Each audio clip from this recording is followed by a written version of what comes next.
Hi! We are playing A Pinch of Magic today, and I need to make sure that this is actually showing. It was earlier, so it should be fine. But we are playing A Pinch of Magic. It is a cute little magic cafe/dating sim game, so I'm very excited. There are 3 endings, and obviously we'll be going over all 3 of them. It is a shorter VN, so it shouldn't take too much time to get through it on the stream, but we'll see. Okay. Multi. I will pick... The boy's also cute, but I'll pick the girl. And... there we go. Return. Since I'm the one playing. I let out a freeing yawn as I leaped down from the bus onto the pavement below, bags in hand. That sounds... oh, from the bus. Why was I thinking it said, like, the window or something like that? Whoops. Also, just a quick note. I am going to be probably not doing character voices, depending on how many characters there are. I know there's only 2 love interests, so we might do just like my speaking voice for Multi here, and we'll do maybe character voices for the 2 love interests, but I won't be doing it for anyone else, because it's a little straining on the voice, you know? Finally made it. Drinking in the familiar surroundings, I take a moment to execute some quick squats. The brisk stretcher size is exactly what my compressed muscles ordered, all stiff from the several hour-long bus ride from the city to the sea. I wonder if this is how Jack-in-the-Boxes feel when they pop out. Oh, I didn't mean to go to the log. Whoops. Okay. Newly energized, I extend my arms to the tropical sun as if to pluck it from the sky and take in a greedy lungful of delicious sea air. This is well written. I like it. As always, the warm climate here on the coast feels as though it's welcoming me back home, back to the place where I belong. I've missed this, all of it, and ahead of me is a summer-long period of peace and respite. I just graduated high school, and from now on, there'll be no parents, teachers, or peers reminding me with every breath that I'm wading to the end of my teenage years with no direction. Just the sun, the sea, and this place. My destination, the tranquil seaside town of Linsdale. Nestled in a quiet crescent-shaped cove on the coast and licked by the starry, deep blue waves of the East Sea, some people have taken to affectionately nicknaming it Moon Bay. A pretty occultic name, all things considered. But it always seemed perfectly apt, because it's also the town my grandmother, my Baba, calls home, and she just so happens to be an exceptional and absolutely eccentric witch. Hence the magic shop, I guess. All these years later, and I still wouldn't put it past her to have coined Moon Bay herself, just because it might help drum up business among the magic folk. For the first time in 3 years, she asked me to visit this summer, and I can't wait to resume my magic training. My fingers, electrified, are already tingling at the prospect. I reach into the pocket of my hoodie, feeling the letter she'd sent, making sure it's still there. Cursive on vellum and wax seal. Yep, nobody except that wily old woman would write like this anymore. There's no time like the present. Unable to hide my eagerness to see her again, I hoist my bags up to my shoulders and take off at a sprint up the staircase, leaving the bus stop far behind. And once I leap across the threshold of the stairway's end, I see a sight I've longed for and open my lungs wide. Hello, coffee curiosities, I'm home. I guess that's the name of the cafe. My grandmother's cafe stands before me, a static monument among the other buildings, utterly unchanged, like a moment in time, perfectly preserved the way I always remembered it. It reminds me of my childhood, of iced tea in summer, sea salt ice cream, and freer days spent under Baba's tutelage. That, in itself, is a rare kind of magic that leaves me spellbound. Naturally, my peppy cry draws the attention of several passerby outside the store, many of whom recognize me and wave in greeting. Well, I'll be, if it isn't Multi. Been a spell since you've been back. Still kept that strange habit of greeting the cafe like a person, I see. Well, she's not wrong. I guess I am a little too old to be shouting in public. But as Bobby used to say, a witch breathes magic and life into all things. Every word's a charm, every sentence a spell. So kind of like manifestation kind of stuff. Alright, I dig it. Now that I think about it, it's totally possible she was just hoodwinking an extremely gullible 5-year-old, but, well, it's a cute tradition, so who cares? I wave energetically back. Hey there, good to see you again. Do you know if my grandmother's about? That question seems to give her pause, and she forces a smile which can only be read as guilty embarrassment. Oh, you mean she... Well, I'm not too sure. Haven't been in for a coffee in a while, you see. Anyway, nice seeing you, kid. It's a little odd. Before I get a chance to respond, she scuttles over the hill, leaving me stranded in confusion at the shop door. What in the hemlock was that all about? Glancing over the cafe again, my eyes narrow suspiciously and roam up and down the building. I finally notice one extremely telling clue. It's the height of morning, and yet the curtains are shut tight. Fish here still is how quiet it is. Wait, don't tell me. I practically kick the door down in my provoked state, and once inside, all my suspicions are confirmed. Not only are the lights all switched off, not only are there no customers, not only has the door been clearly left unlocked with a complete disregard to nasty draughts, thieves, or trespassers, but on top of that, Baba is nowhere to be found. Uh-oh. We have a missing grandma. The lingering, mingled fragrance of sweet teas and bitter coffees temporarily catches me off guard, filling my nose and mind with happy memories, but I quickly remember why I'm here. I stomp across the cafe floor in big strides, making a beeline for the door at the far end of the room. A door hidden behind a heavy, satin curtain, and bewitched to be invisible to all non-magic customers. Baba? Baba! She's not there. I stop dead in my tracks. In the secret room, piled floor to ceiling with mystical objects, is Baba's crystal ball table. A table radiating with memories of afternoons sitting in her lap, poring over dusty tomes and having the wonders of magic whispered in my ear. And now, on that table, clearly awaiting my arrival, is a small paper ornament, an enchanted letter, folded into the shape of a miniature rabbit. When I entered the room, it turned up its ears and bounded up from its slumber, hopping to the table's edge to greet me. That is so cute.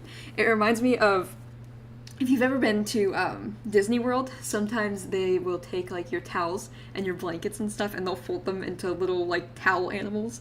That's what it reminds me of. I would recognize this magic anywhere.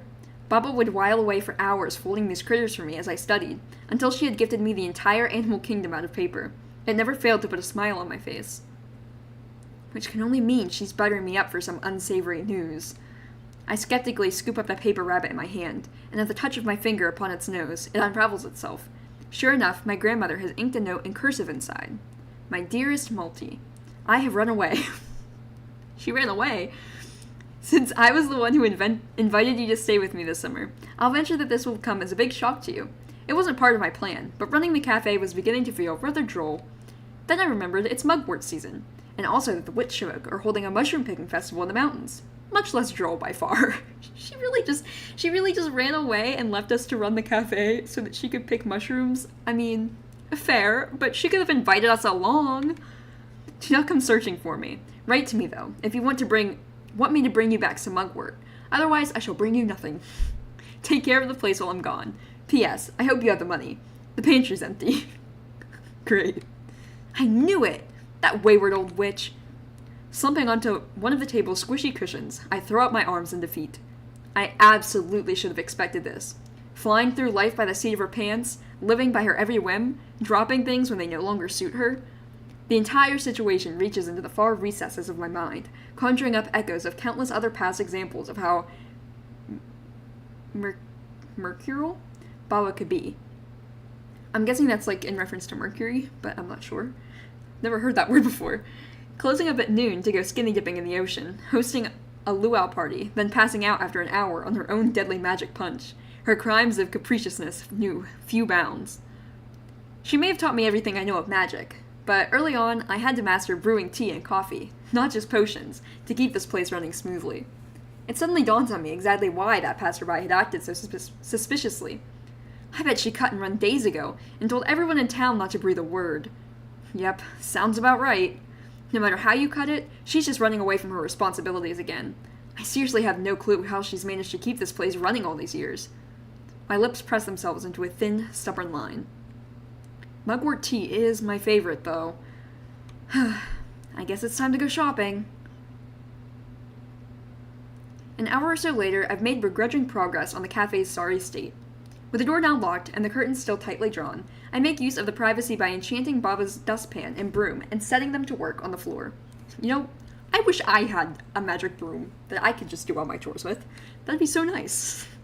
They whiz about the room in a waltz, making quick work of any dust or grime in their path. After a brief inspection, all that remains in the fridge is a curdled bottle of milk. The pantry cupboards have also been harboring nothing but dust, but were saved earlier by a trip to the local supermarket. Rest in peace, poor wallet. Luckily, it also seems like the cafe's more expensive wares are in plentiful stock. The exotic plethora of tea leaves and unground coffee beans have been safely stored in bags or dry containers. The siphons, mills, and other apparatus, too, are in good working order. Knowing Baba's devil-may-care attitude, the situation here could have been far worse.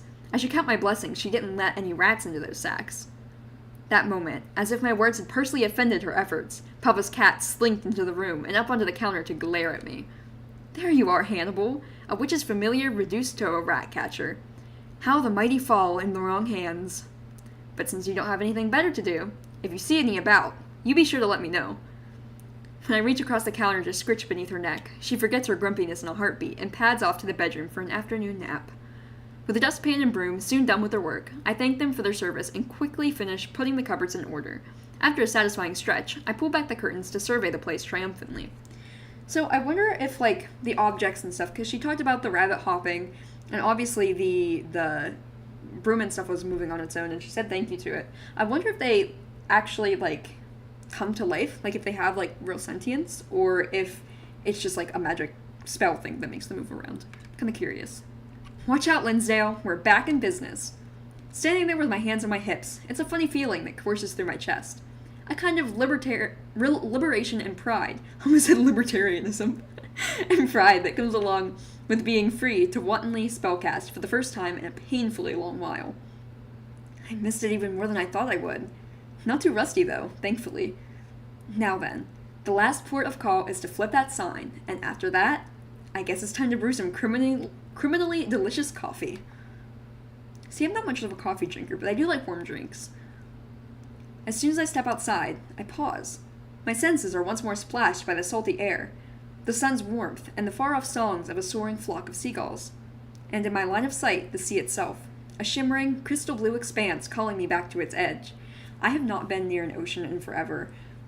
I've actually only been to the beach once in my life, and I want to say I was like 8 years old, so it was a really long time ago. I have been to like big lakes and stuff that are kind of similar, pretty similar, but I haven't been to the beach in forever. I wonder if I would like it more now, because I didn't like it much when I was a kid. I never liked the sensory stuff of like sand and everything. Well, I've worked pretty hard, if I do say so myself. Just a little stretch of the legs beforehand couldn't hurt. And so, with slow, meandering strides, I cross the pavement and pace down the small stone staircase, heading for the beachfront. Oh, do you see the little crab? He was only there for a second. See if can I move this down? No. There's a little crab right underneath the logo. I guess it's behind me. You can't see him. I take my time, enjoying the afternoon breeze and the journey all the way to the boardwalk and beyond.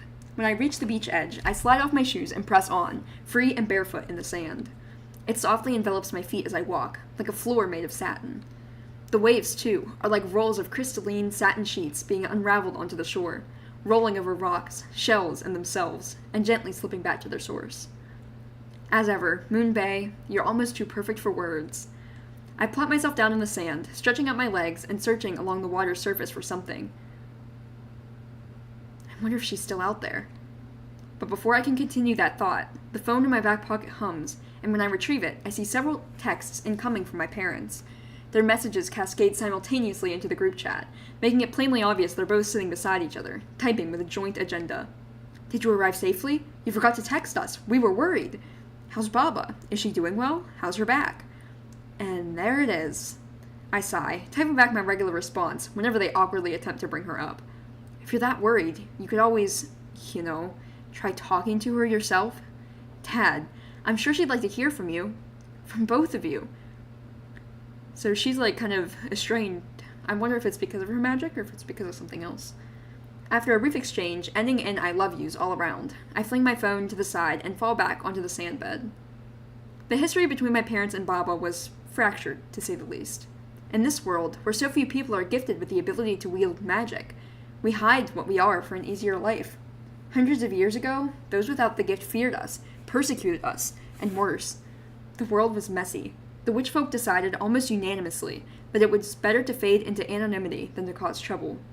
Nowadays, as far as the rest of normal society is concerned, it's known that we exist out there somewhere, but rarely do you see a witch shouting it from the rooftops. Despite the good I know we do, there's no glory in it at all. So, as for my parents and Baba, well, Baba has always been an immensely talented witch. The first time I was sent here to stay with her for the summer, I was 3. She showed me a few simple spells, even though I could barely speak. I guess I was a natural.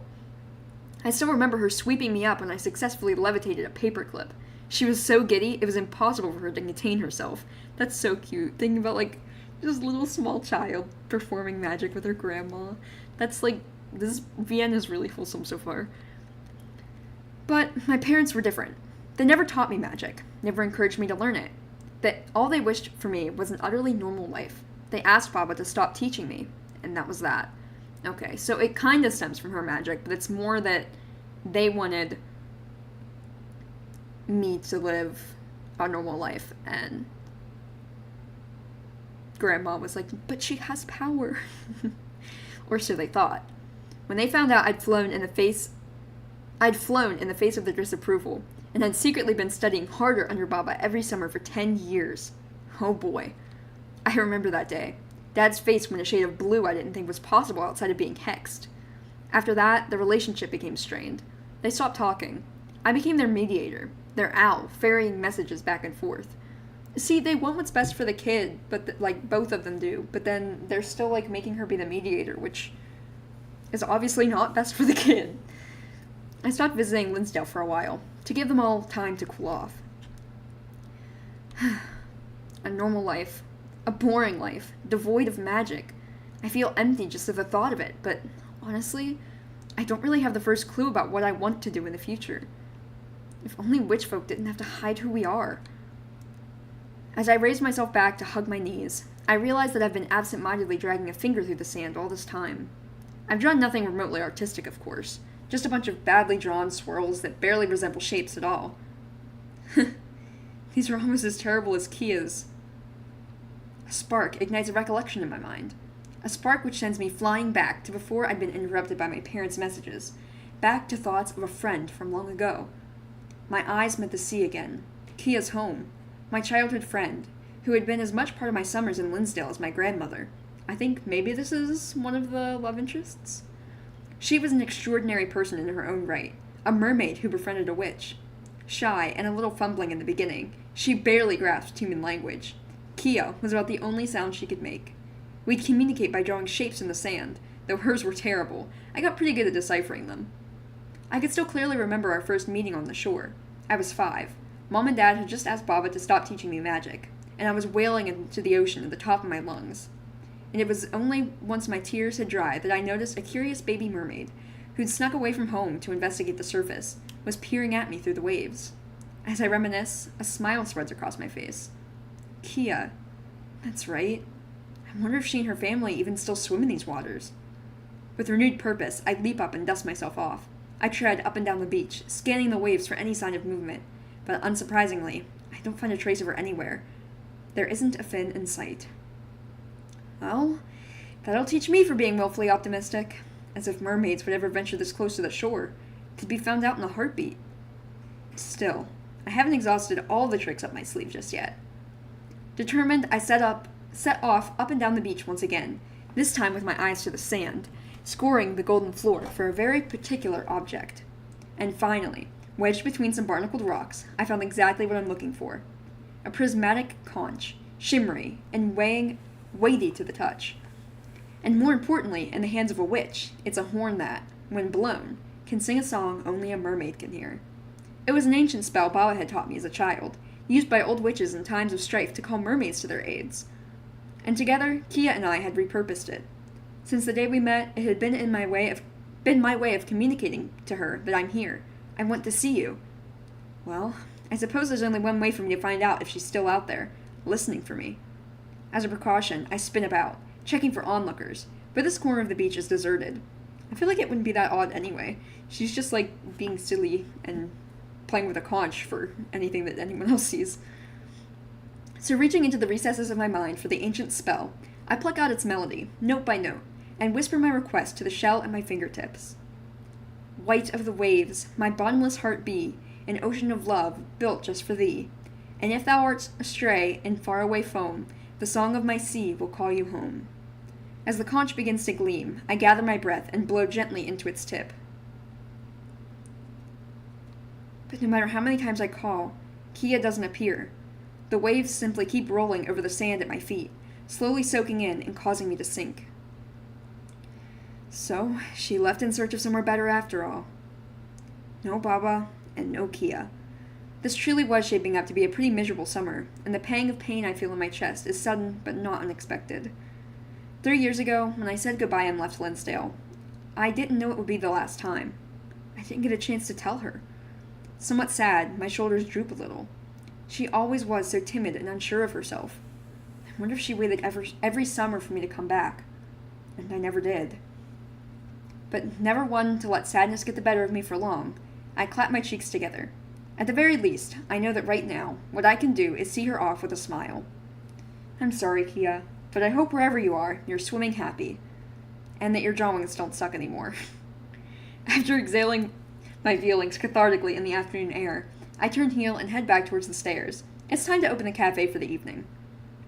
But as my head swims with thoughts of coffee beans, recipes, and measurements, I forget to check for obstacles in my path, and before I know it, she fell. Oh, no, she collided with someone else. Okay. Oh, I'm so sorry. Please excuse me. The bump had successfully knocked me down a stair or two, but as I shake off the pain, her eyes meet mine. Her golden irises, her amethyst hair, everything about her beauty is dazzling, and it temporarily catches me off guard. Bisexual panic. Phew, I'm glad she seems unharmed. I run my fingers through my hair, somewhat embarrassed. Not at all. I'm sorry. I wasn't paying attention either. Are you all right? Yes, Her quiet voice quickly trails off, but she continues to stare at me with great intensity, looking me up and down with wide eyes. That's right, the cafe. I don't have time to be wasting here. So I flash her a polite smile, and shooting back up the hill, excuse myself. Well, I'm sorry again. Have a nice evening.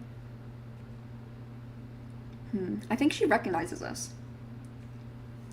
Large, leaping strides bring me back to the cusp of the hill in record time. With the afternoon sky already fading into an orange glow, evening is practically here. I have no concrete grasp of how long Baba's Cafe has been closed since she cut and run, but there's one thing I know for certain, and that's that I don't want to keep the Linsdale patrons waiting any longer. It's funny. If I let slip that Baba's irresponsibleness is what put me into this mess in the first place, I'm actually excited. Rushing about, serving special blends, putting smiles on customers' faces. It was difficult at first, maybe, but I grew to love it. Positive vibes, Multi. Maybe this will be a good summer after all. With renowned energy, I began to mentally roll up my sleeves. But just as I round the corner, an unpleasant sight makes my newly buoyed mood sink faster than a stone anchor. What the? Directly outside the cafe, pulled unceremoniously up onto the curb, is a garish red sports car. It's brand new and clearly far too expensive to belong to any resident in Linsdale. That's a little judgy. How do you know someone rich didn't move in? Are you serious? What sort of self-centered prick parks their car square in front of a shop entrance? Already ticked off, I watch as an elderly man with a cane struggles to shuffle through the gap in the pavement, grasping at the cafe wall for support. He gets his revenge as he passes by, though, flipping the bird to the car's tinted windows as he goes. You go, Grandpa. Oh, so they, at first I thought she was just being a little bit of a Karen, not gonna lie. I thought she was, mad at just that they parked in front of it, but it seems like they, literally parked, all the way on the sidewalk, too. And if I had any doubts that this gaudy ride would spell trouble, they're blown away as soon as the driver steps outside. A tall, blonde fop in sunglasses and a jean jacket slams the door behind himself, yawning loudly. Leaning back lazily onto the car roof, he slips his sunglasses up into his hairline and clicks his tongue at the elderly man's back. I'm about to storm up and give him a piece of my mind when he pulls out his phone, the latest model it looks like, and begins snapping up landscape shots of the cafe. Ahem? May I help you? Sliding his free hand casually into his back pocket, he turns to flash me a smile. It's so not cute. Ah, are you the owner? I square at my shoulders as much as humanly possible, arms folded crossly. Okay, so this is another one of the love interests, but it seems like we're going enemies to lovers on this one, because he is a rude rich kid. Yes, I am. Name's Multi, and I don't appreciate you blocking the door to my customers' use. Customers? He cockily raises his eyebrow and looks around at the now very empty street. He pulls down his sunglasses once or twice in a mocking motion. Huh, well, what's that about? Well, how about that? I guess my prescription's wrong, because I don't see a single soul sniffing around here. Looks like what you have here is a bona fide dead spot. You ass. Dead spot? You better not be insulting my cafe. Another condescending smile slowly stretches across his face. This is giving young adult, and I'm here for it. He's clearly looking down on me and doesn't care to provide any kind of answer. He just continues on, ignoring my question. Not an insult per se. As it just so happens, this is exactly the sort of place I'm looking for. Is he trying to buy my cafe?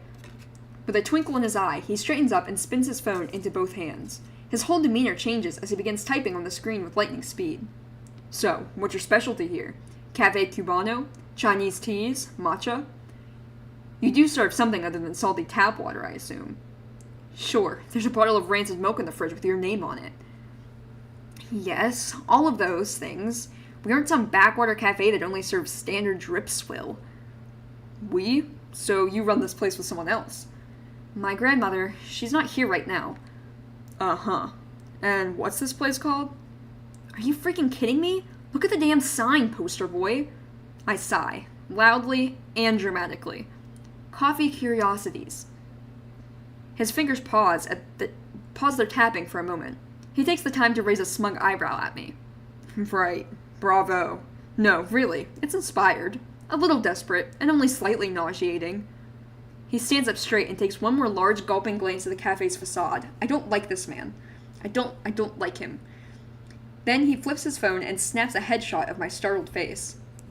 It's a perfect blend. Of material for my blog, that is. Your blog? He gives me a look that's equal parts smug and pitying. It's perhaps the most punchable expression I've ever seen. I thought he was cute on the store page of this game, and now I don't think he's as cute. 'Cause he's rude. You have no idea who I am, do you? No? Wait. But now that I get a really good look at him, he actually does look somewhat familiar. Here, a souvenir. Don't bend it now. It's premium embossed. With a wink, he slips a business card into my hand. Fancy gold script spells out cuisine blogger and the name Mikhail.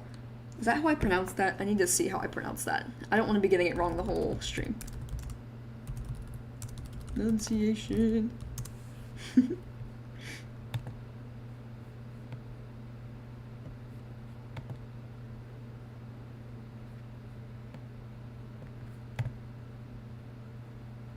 This has multiple pronunciations. Okay, we're gonna listen to it together.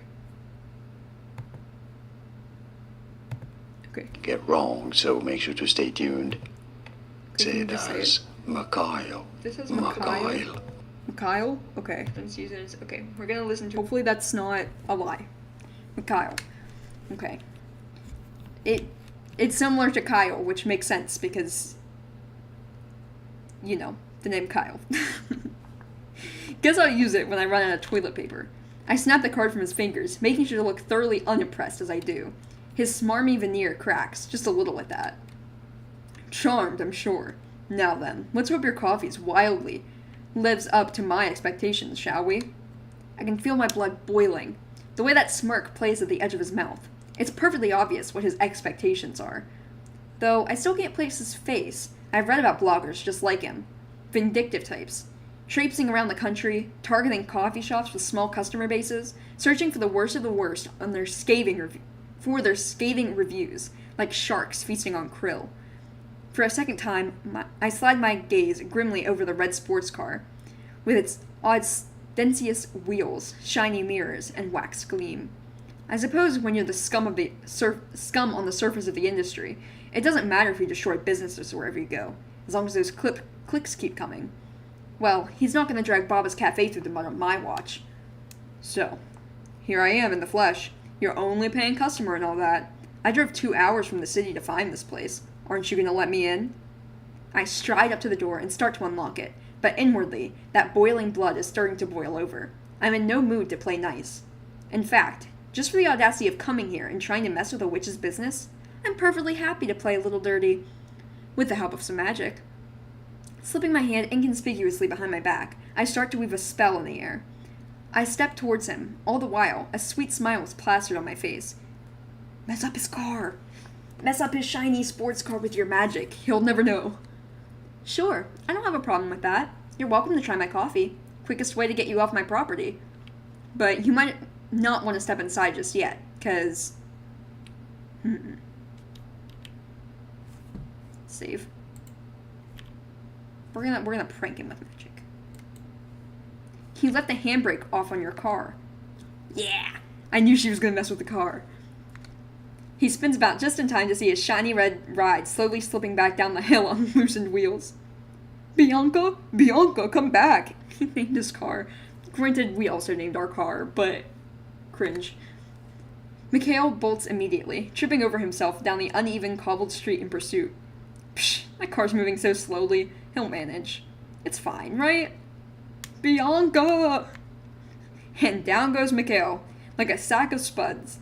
His face acquaints itself with the pavement with a colossal clap. Uh-oh. The car, too, reaches the steep incline and starts to speed up. Nobody's going to catch it on foot now. I stretch out my arms, frantically inking a new magic circle in the airspace around me. But I'm unable to cast the reversal magic in time, and the car careens into a lamppost. Whoops. Oops. I guess that's what taxes are for? After a few teetering seconds, the lamppost tips forward, but thankfully stops, just short of smashing into the roof. Oops. Mikhail rushes forward and falls upon his car in misery, like a man whose soul has been crushed. Bianca, my darling, no! Oh my god, Father's going to kill me. Of course it's his dad's car. With timing so impeccable, I'm almost convinced I'd somehow cast a second spell. Mikhail's phone explosively starts to ring. Upon seeing the caller ID, the blood drains from his face.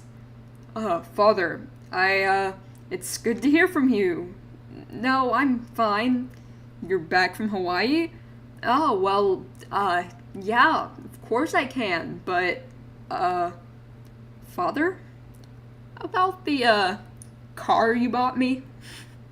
Well, see, it's a funny story. Having completely forgotten me, Mikhail woefully shuffles away, out of earshot to take the phone call. That wasn't my fault, right? Nah, accident, Malty, not vandalism. Just an accident. Yep, nothing to worry about. And so, mostly smug, yet just ever so slightly regretting my influence on the turn of events, I take the opportunity to back away through the cafe door, swinging the sign to open along the way. Well, we got rid of him, so that's good.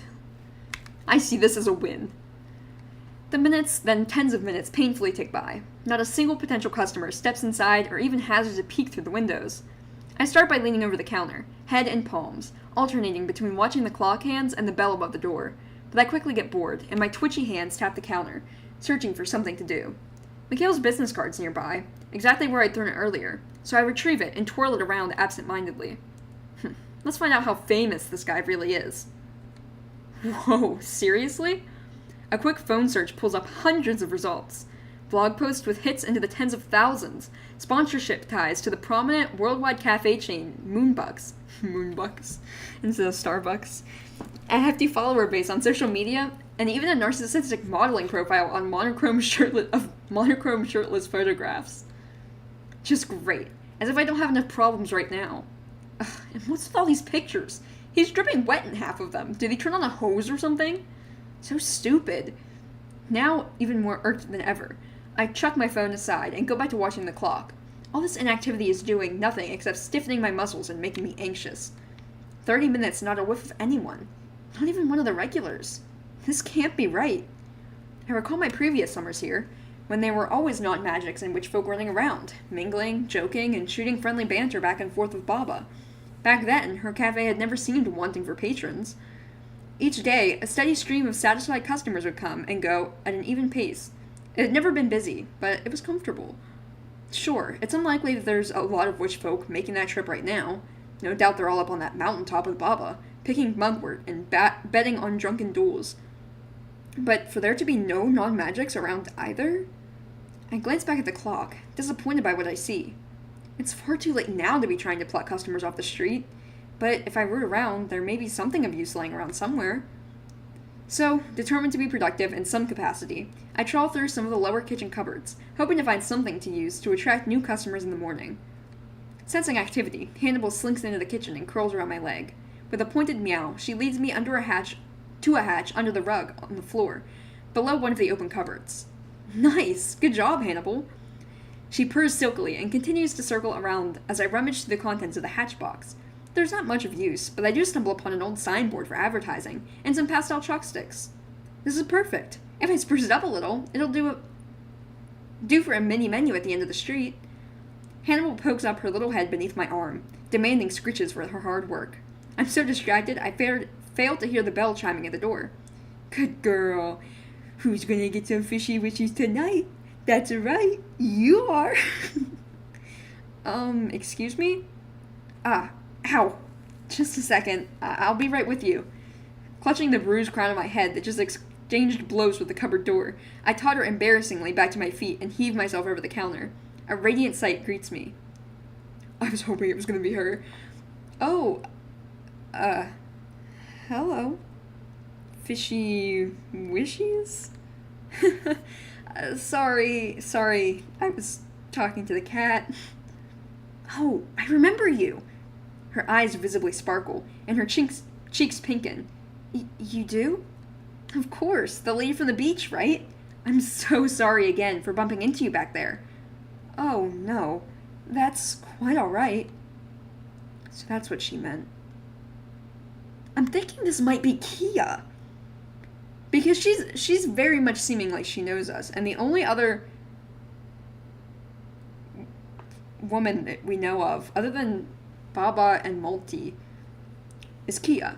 So I'm thinking this is Kia. And she has like little pearls all over her. I'm thinking she's the mermaid. Somehow she looks kind of sad. Did I say something wrong? An awkward silence settles over us. As it stretches on, she starts to comb a finger nervously through a loose curl of hair. Well, this is a fine way to start the evening, by making my only customer uncomfortable. Applying my most kindest, most sincere smile, I gesture towards one of the seats on at the counter. I can at least salvage the situation by acting professional now. Where are my manners? You're here to order, right? What can I get you?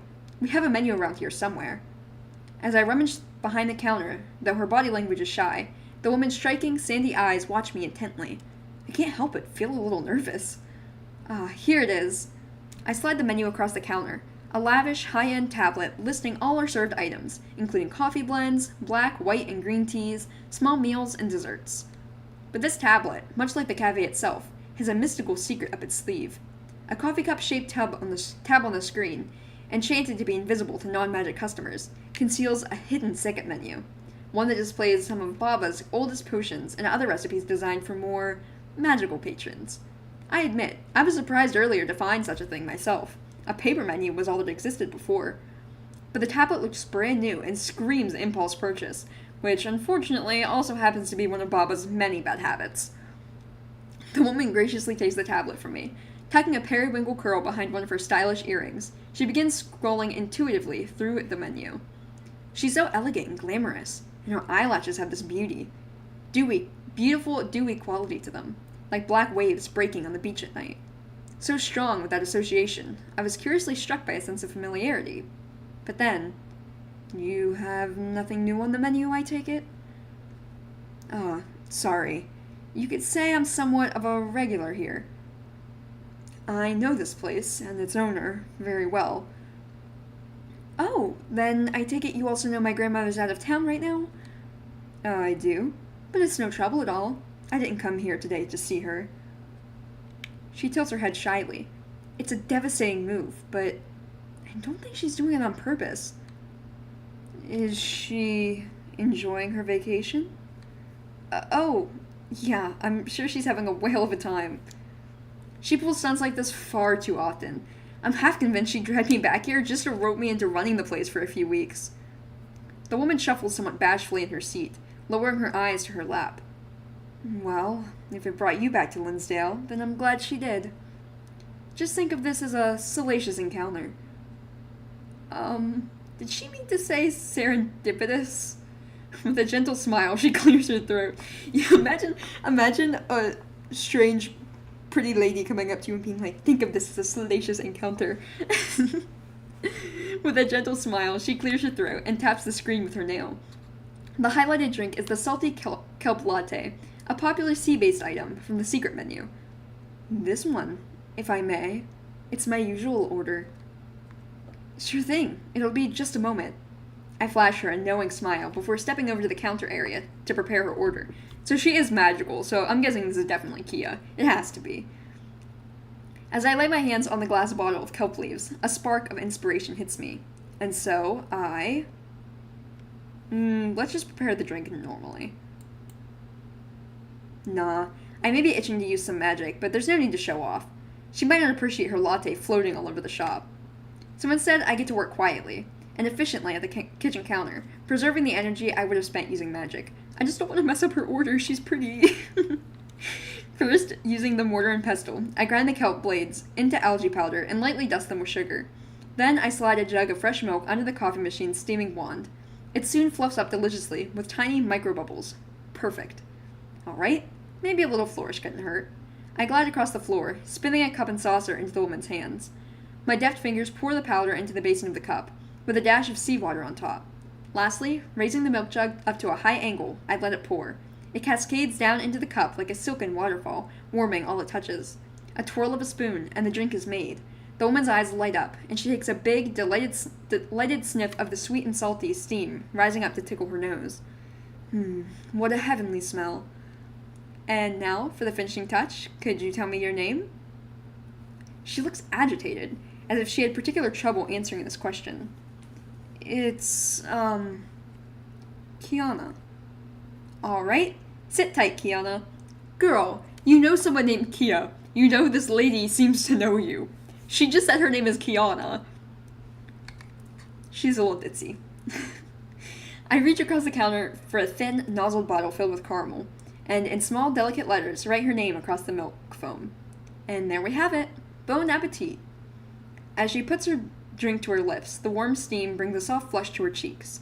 A small, content sigh escapes her as she returns the cup to the saucer. So, my salty kelp latte, does it meet a mermaid's approval? Yes, very much so. It's gumptious. I'm glad to hear it. But I'm pretty sure you mean scrumptious. Oh, my goodness. This is embarrassing. Human language is still so hard. Right. I've been studying so much, but I still mess up all the time. Her whole face breaks out in a fierce flush. The quiet elegance I'd seen in her earlier has completely peeled away. Nothing could have prepared me for this. It's like her demeanor has done a complete 180. I thought she was demure, but... Demure. I'm getting flashbacks, oh no. Very demure, very mindful. But I guess she's just shy about making mistakes in front of a human. Either way, it's absolutely adorable. Don't apologize, it's cute. The way you mix up your words, it reminds me of... No way! Jeez. Finally she remembers. Or gets it, I guess. It's not really remembering. But finally, she realizes. Kia?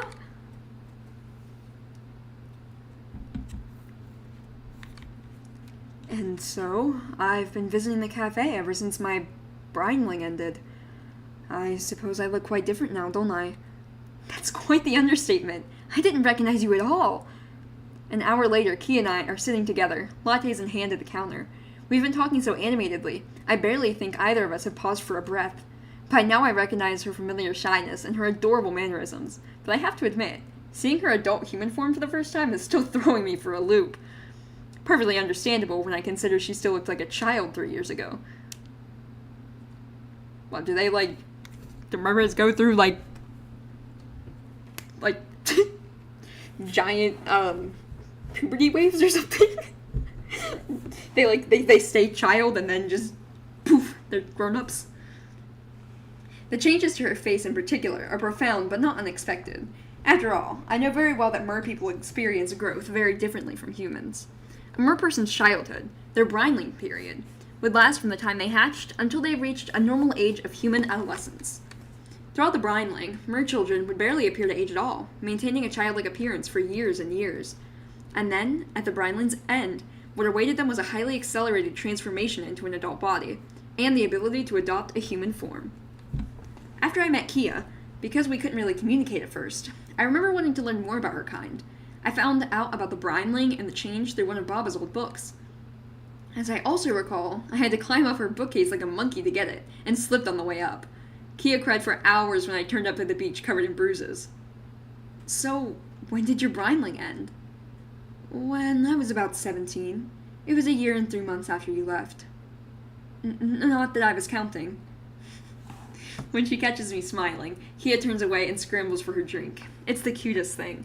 I am such a sucker for childhood friends turned lovers. If these two don't get together on my first playthrough, I'm gonna be so sad. I really want them to get together. But I'm suddenly reminded of something else. Wait, earlier, didn't you say your name was Kiana?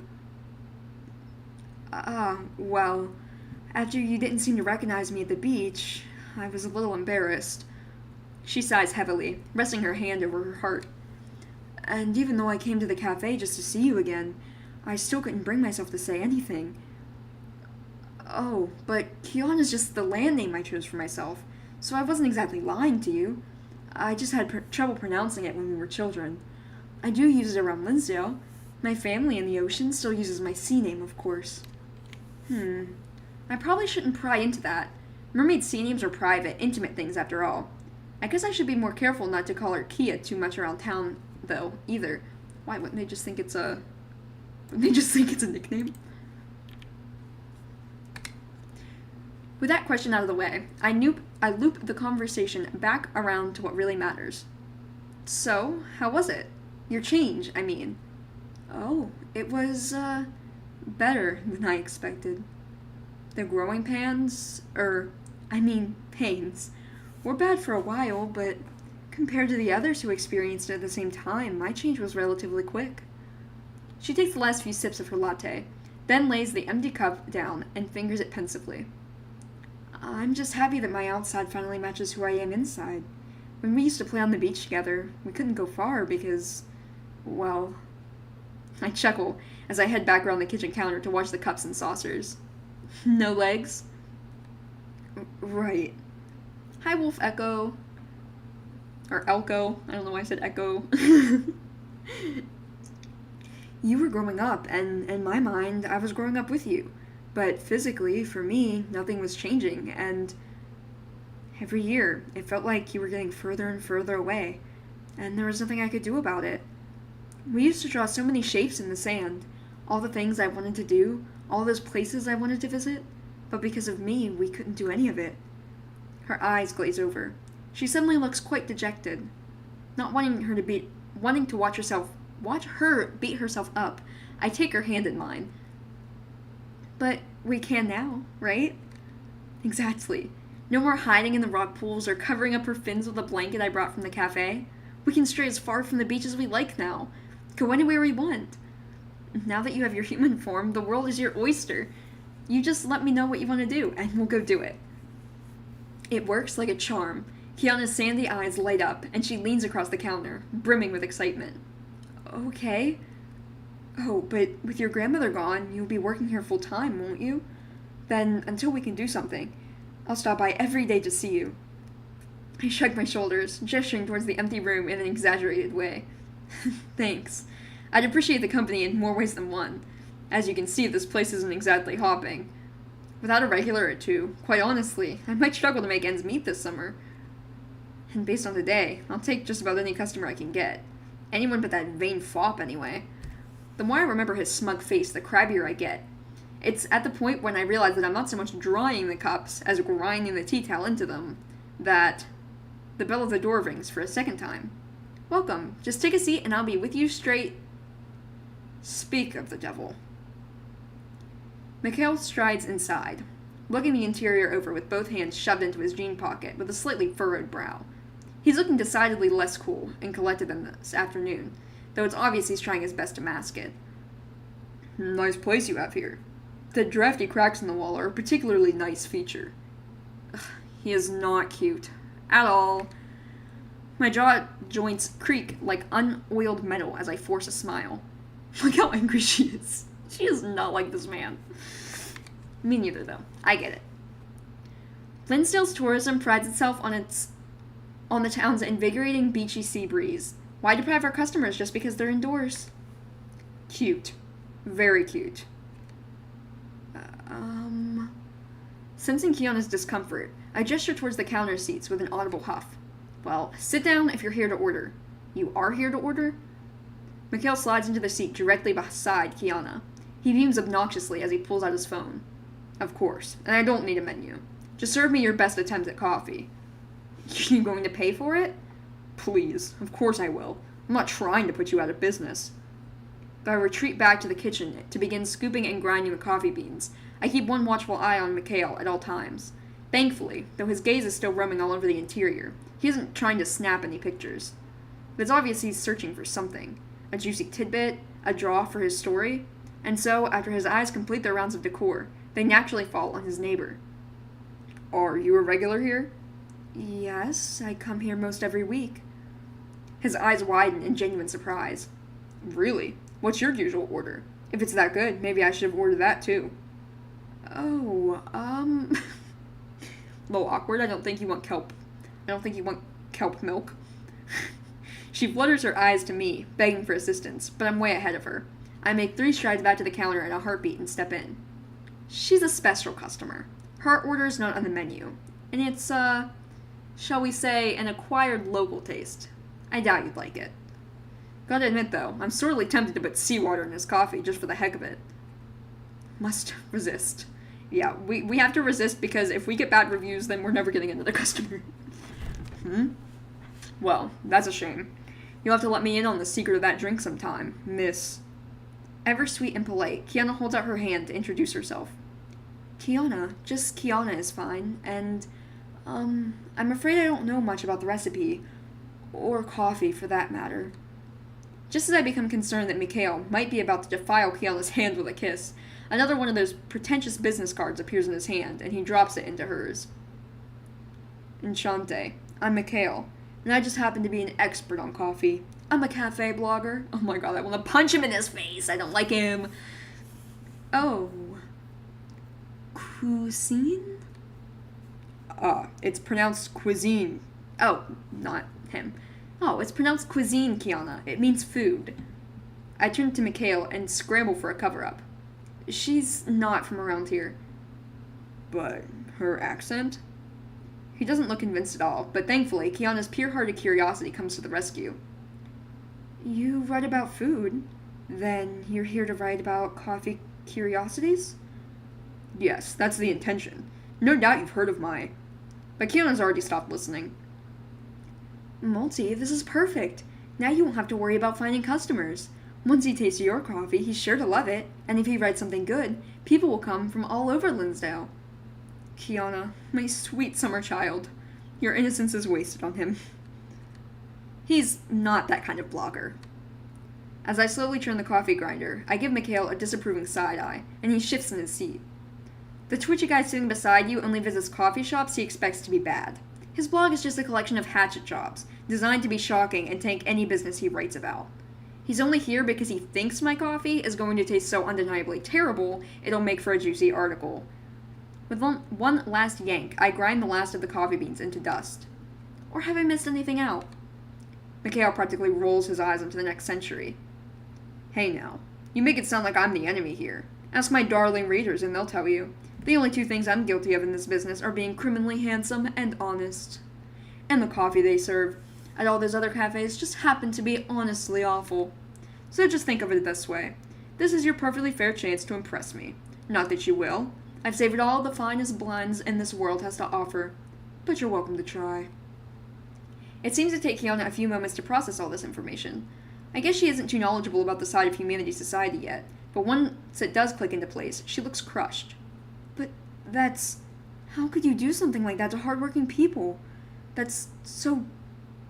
despicable. And I guess that one was supposed to be despicable. I'm happy she has my back, but Kiana's just wasting her breath. Besides, this coffee critic just unwittingly challenged a witch. I'm not the one who's about to be eaten alive. It's alright, Kiana. He has the right to do what he likes, and so do I. All I have to do is prove him wrong. So go ahead. With a single finger, I slide a cup across the counter in one fluid motion.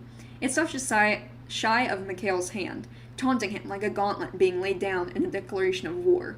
It emits a powerful, bitter aroma, so tantalizing that it clings to the air and doesn't let go. A mouth-watering aroma no person could resist. The secret house blend, with a little pinch of something special mixed in. A pinch of magic? I sneak Kiana a mischievous wink, and she understands my meaning implicitly.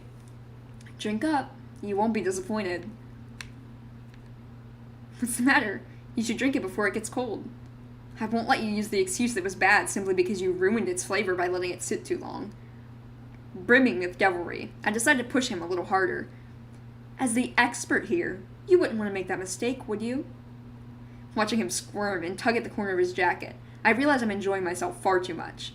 Still, I don't take my eyes off him. I stare him down until he finally gives in, puts the cup to his lips, and... all that bravado, and it's mediocre after all. But he takes another sip. Exactly. It's completely... and another... completely... and another, and another, and another. He drinks and drinks until the veneer rips away, and he finally throws his head back, shamelessly chugging the hot liquid until he's lapped up every drop, and the bottom of the cup is all that remains. Hunching over, he slams the cup down on the counter and stares at it in dumb disbelief. He's shaken and a little breathless, and there's something clouded about his expression. Delicious.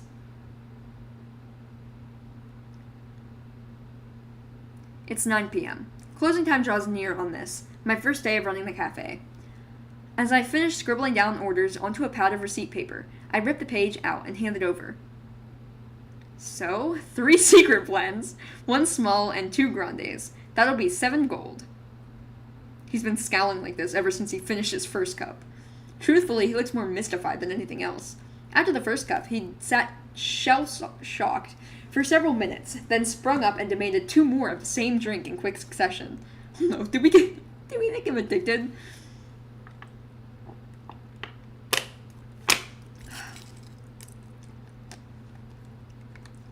When they were ready, Kiana and I had huddled together, watching him discreetly over the tops of our own lattes. He never took more than 1 small sip at a time, crossing his arms and quietly ruminating over the taste before going back for another sip. We lost count of how many times he furrowed his brow, how many pictures he took, or how many notes he typed into his phone. After half an hour, I thought he'd finally admitted defeat, but... Mikhail? 7 gold? Right now, Mikhail is clutching onto his gold, pouting comically. He looks like a child who doesn't want to give up his favorite marbles unless his parent agrees to trade him a cookie. I can't believe I'm saying this, but I almost feel sorry for him. No matter how hard he racks his brain, he's never going to figure out the secret. Wait, why do I feel more guilty for cheating at coffee than I did wrecking his car? Oh, right. Yeah, here. Thanks. Here's your change. I don't get it. How? Tell me how. It's all finally too much for his pride, and he explodes, slamming his hand down on the counter. How is your coffee that good? This place has terrible reviews, everywhere. It's a dead spot online. There's no way the coffee could be this good. Wait, terrible reviews? When he sees that I have no intention of answering him, Mikhail clasps his head, defeated, and sighs. He's still pouting like a little kid. Tomorrow. I'll be back tomorrow to make absolutely sure it wasn't a fluke. I'm not writing my review until I know you're not cheating. So bring your A game. Looking forward to it. He concedes and stomps away to gather up his phone as he moves out of earshot. A very apologetic-looking Kiana takes his place. She leans in and whispers in my ear. Is he gonna be alright? He looks kind of upset. He'll get over it, and I have a feeling he might turn out to be quite useful. As I done for Mikhail, I write out her receipt and pass it on. Here you go. How are the lattes? Not salty enough? She puts her hand to her face, cheeks pink with contentedness. Not at all. They were perfect. Even more so than your grandmother's. Your kelp lattes leave me feeling completely refreshed. Being out of the sea for so long sure must be tough, huh? Anytime you need to pick me up, you know where I am. Thank you. Just as Mikhail is making his way back, Kiana puts her hand into her purse, fishing around for gold. She's fumbling a little, like she's having trouble. Ah, I forgot. Maybe she doesn't even know how human currency works yet? But before I can cover her, Mikhail steps forward, trying to act chivalrous. That's my woman. You back away. You back away from her right now. No need to be flustered. I have more than enough for both of us. You stay away from her. She's mine. She's my girlfriend. Soon to be girlfriend. Oh, it's fine. I think. Here, is this enough? She tips out the entire contents of her purse on the table. A whopping, shiny mountain of gold. Individual coins spill off the counter onto the floor. What the? Kiana, it was 8 gold, not 800. Oh, well, that's okay. I have so much anyway, just take it. She turns to Mikhail with the sweetest innocent smile. Would you like me to pay for yours too, Mikhail? I love her. I love her so much. No, it's... Mumbling something about how he already paid, Mikhail picks up his jaw off the ground and quickly sees himself out. Did I say something wrong? No, you didn't. Don't worry about him. I pause, thinking back to what Mikhail had let slip earlier. Kiana, this cafe, does it have a bad reputation in Linsdale? Late into the night, I'm staring absent-mindedly into Baba's crystal ball with my head on the table, a fuzzy blanket around my shoulders, and Hannibal in my lap. Baba's rabbit-shaped letter is still hopping about on the desk, deftly lodged, dodging all of Hannibal's impish paw swipes. All around us, the dustpan and broom go about their nighttime cleaning. Sweep, sweep. I still can't stop thinking about it. Terrible reviews. That's what he said. Kiana didn't seem to know anything about it. But then again, I doubt she'd pay much attention to something like that. No reason not to just find out myself once and for all. I slip my phone from my pocket, punch in a few keywords, and hit enter. Sure enough, it turns out a dozen results. None of them good. About this, at least, it turns out Mikhail hadn't been exaggerating after all. Dismal star ratings, mentions of the crummy decor, photographic evidence of bad service. There's even one that looks like a screenshot taken from under someone's armpit. No way. Bob was just plain asleep in this one. At the counter.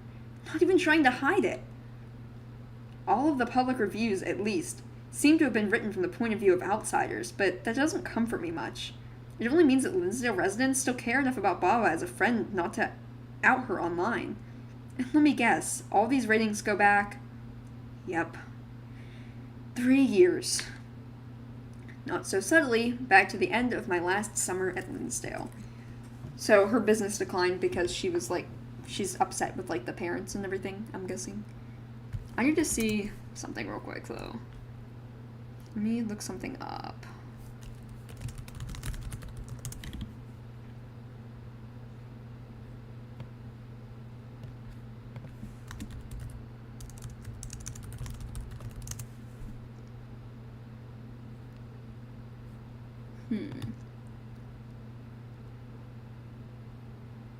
Not sure how much longer this is.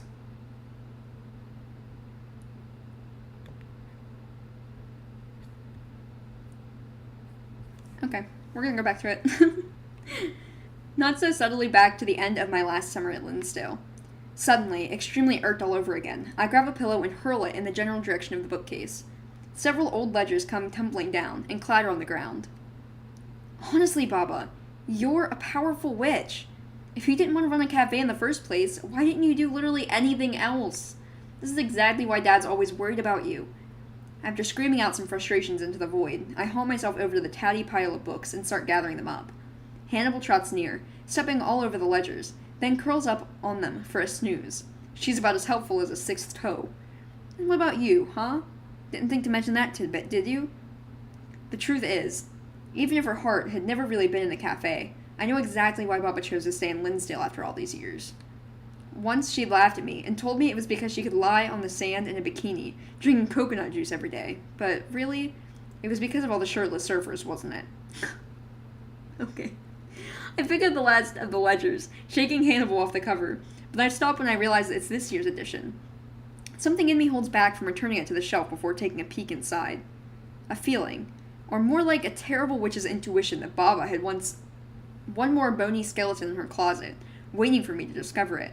Her escape, the bad reviews, the empty pantry, the shifty locals, even the brand new tablet. All the clues were aligning to suggest one very damning picture. So I thumbed through the first few pages, and my face grows ashen. I knew it. She's totally broke. It's almost as if I can feel the skeleton of fate springing from the darkness of that proverbial closet to put its hands around my neck. But that's not all. At my feet, a tiny paper rabbit bounds up, cruelly announcing, by a cute little tilt of the head, that it has one more message for me. It levitates up and unfolds itself in the air, stopping at eye level. A space at the very bottom of the letter slowly stains with ink, a second postscript that had been hidden until this exact moment. Multi, PPS.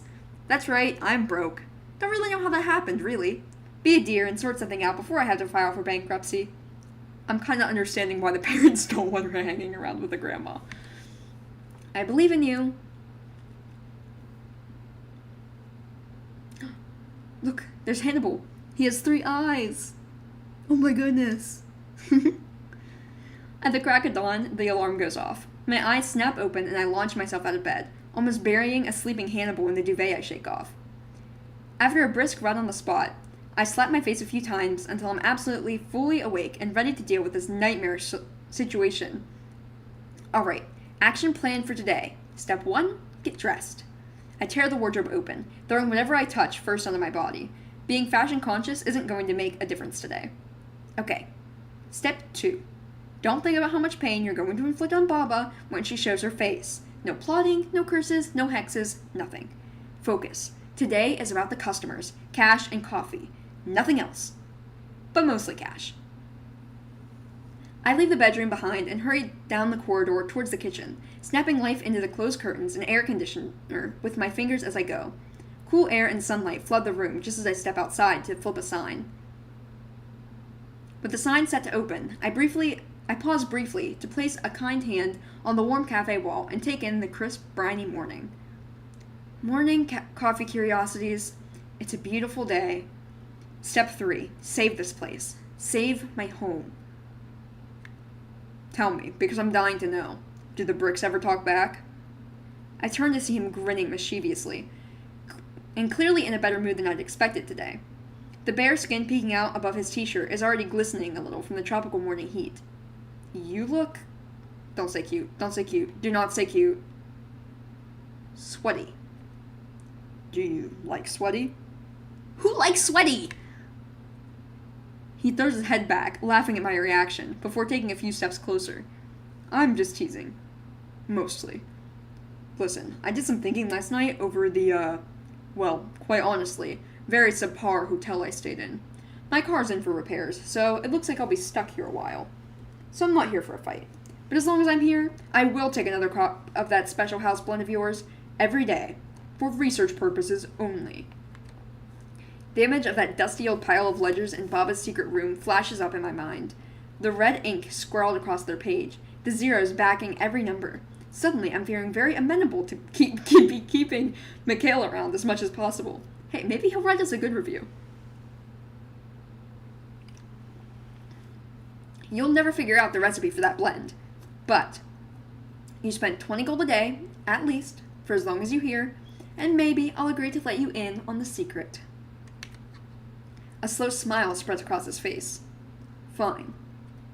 Well, come in then. You're darkening my doorstep. He actually laughs a little at that. Charming. Don't I even get a hello? I reserve hospitality for customers I actually like. Scathing. At the end of his second grande-sized cup, Mikhail composes himself, then pleats his fingers together and rests his arms on the counter. It's passable.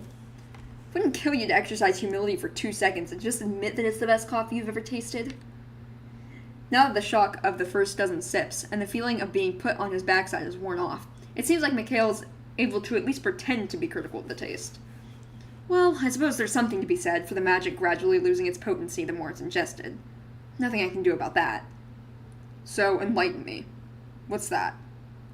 Mikhail tilts his chin towards the small signboard and chalk sticks I found yesterday inside the hatchbox, which are now lying on the countertop, waiting to be transformed into an advertising masterpiece. Coffee Curiosities is scrawled across the top in multicolored chunky block letters, along with a cascading list of some of the more attractive items on the menu. I wrote the wording late last night, but the sign's still most definitely missing some much-needed pizzazz. Oh, that. It's step 1 of my grand marketing master plan.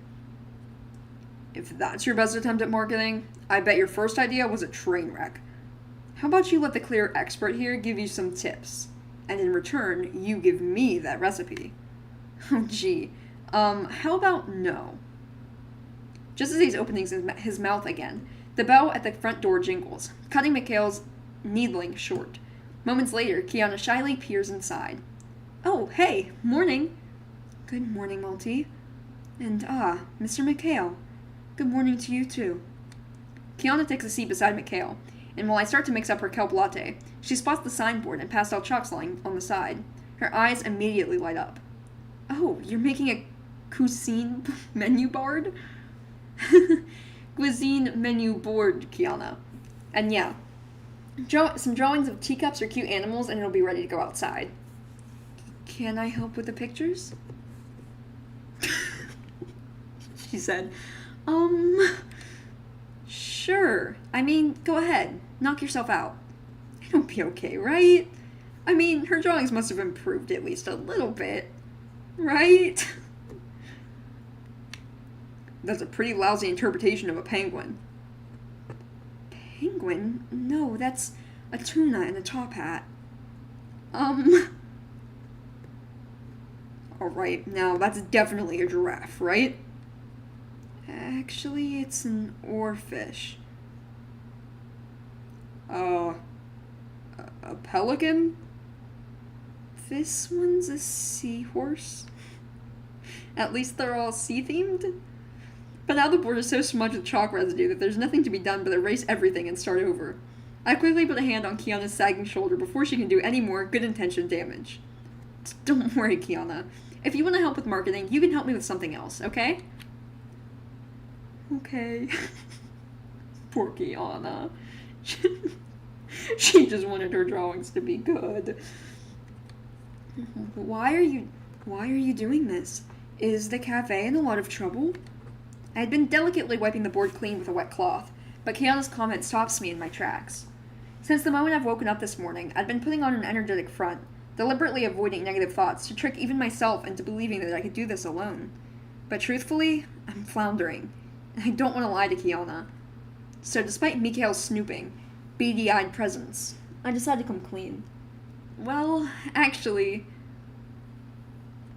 after openly divulging the situation, and the alarming state of the ledgers I'd found the night before, Mikhail and Kiana both sit quietly and pensively for a moment. Surprisingly, Mikhail is the one to break the silence. Unsurprisingly, he goes straight back into the judgmental jabbing. Well, I just may get some juicy tidbits from my blog yet. He's such a dick. He leans back, shrugging his shoulders in a smug, exaggerated way. I mean, really, what'd you expect? This place is practically falling apart. I begrudgingly cast my eyes over the room, unable to deny it. I wonder why the background changed, then. I thought they were outside with the sign. Ugh, I know. And there's still earthquake-level cracks in the floor. I know. And the owner has a nasty habit of being mean to 50% of her paying customers. Do you take pleasures from being equal parts correct and infuriating? Always. Just when I expect him to follow up with yet more insults, Mikhail's face grows uncharacteristically serious. Look, just because your coffee is actually somewhat decent, I'll level with you. You want to dig yourself out of this mess? There's only one tool that's going to serve you best as a shovel. He slips his phone from his pocket and holds it up to my face as evidence. 3 words. Social media campaign. You need money, and the only way to guarantee that is to drag customers in on a wave. New people, city people, willing to spend. Outsiders who flock to this place for the authentic hook. after you spruce it up a little. Because let's face it, nobody in this town is willing to come here. Drop Linsdale like they've dropped you. You don't need them. What you need is fresh blood, an aggressive strategy. And luckily for you, I'm feeling unusually sympathetic. So we'll extend an olive branch just this once, and help you make that happen.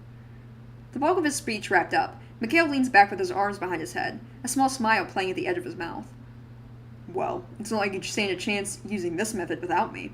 Looks like I'll have to agree to be your knight in shining armor just this once. Well, I think you're wrong. As I glance over at Kiana, I realize she looks genuinely a little hurt by Mikhail's words. Linsdale is filled with good, kind people. Maybe they'd stop coming to Coffee Curiosities because Multie's grandmother didn't run the cafe very well. But they really are good. We shouldn't hold that against them. I'm sure they'll come back if we try to, reach... Is that the right word? Out to them.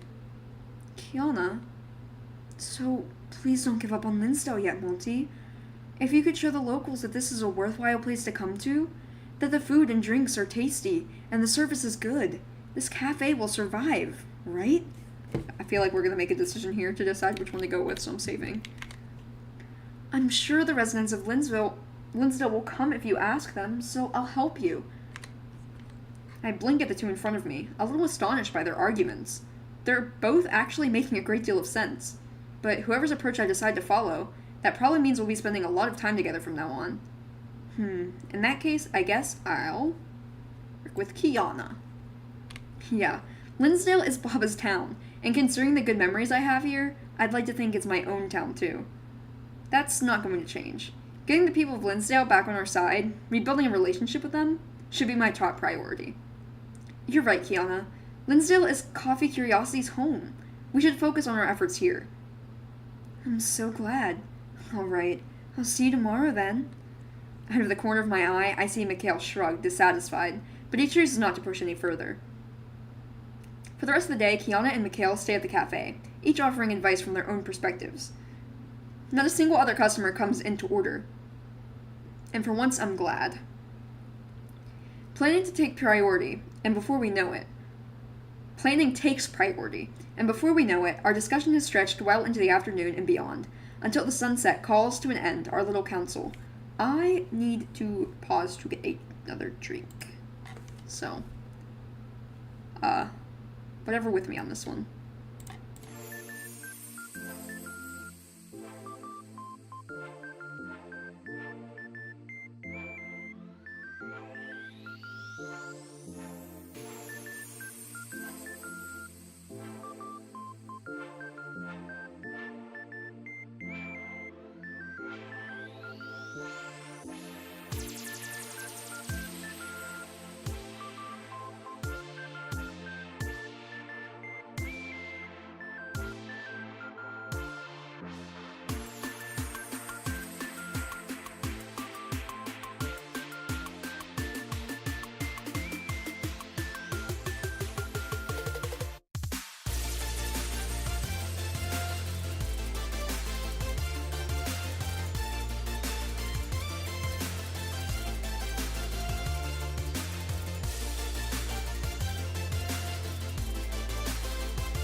Alright, I got my second drink, and I'm also turning desktop audio on, because I thought it was on this whole time, but I don't think it was unless it just shut itself off, so, oops.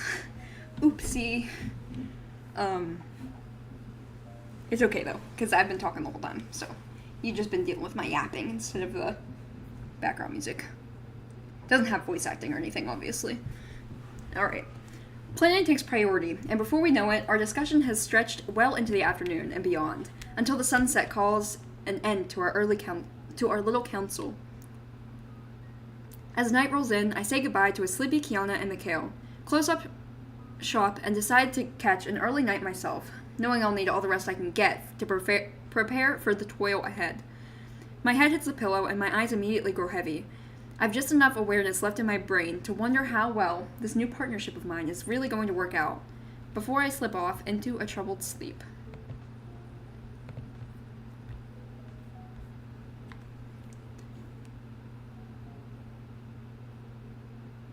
It's beautiful, isn't it? I look over to the girl on my left, her face brimming with contentment. Even the sun can't help take a dip in the water. Isn't it wonderful? The sunset peeks up over the horizon, surrounding us in a golden pink glow. The water ripples against the sand beneath our feet. It really is beautiful. But why? Why are you crying?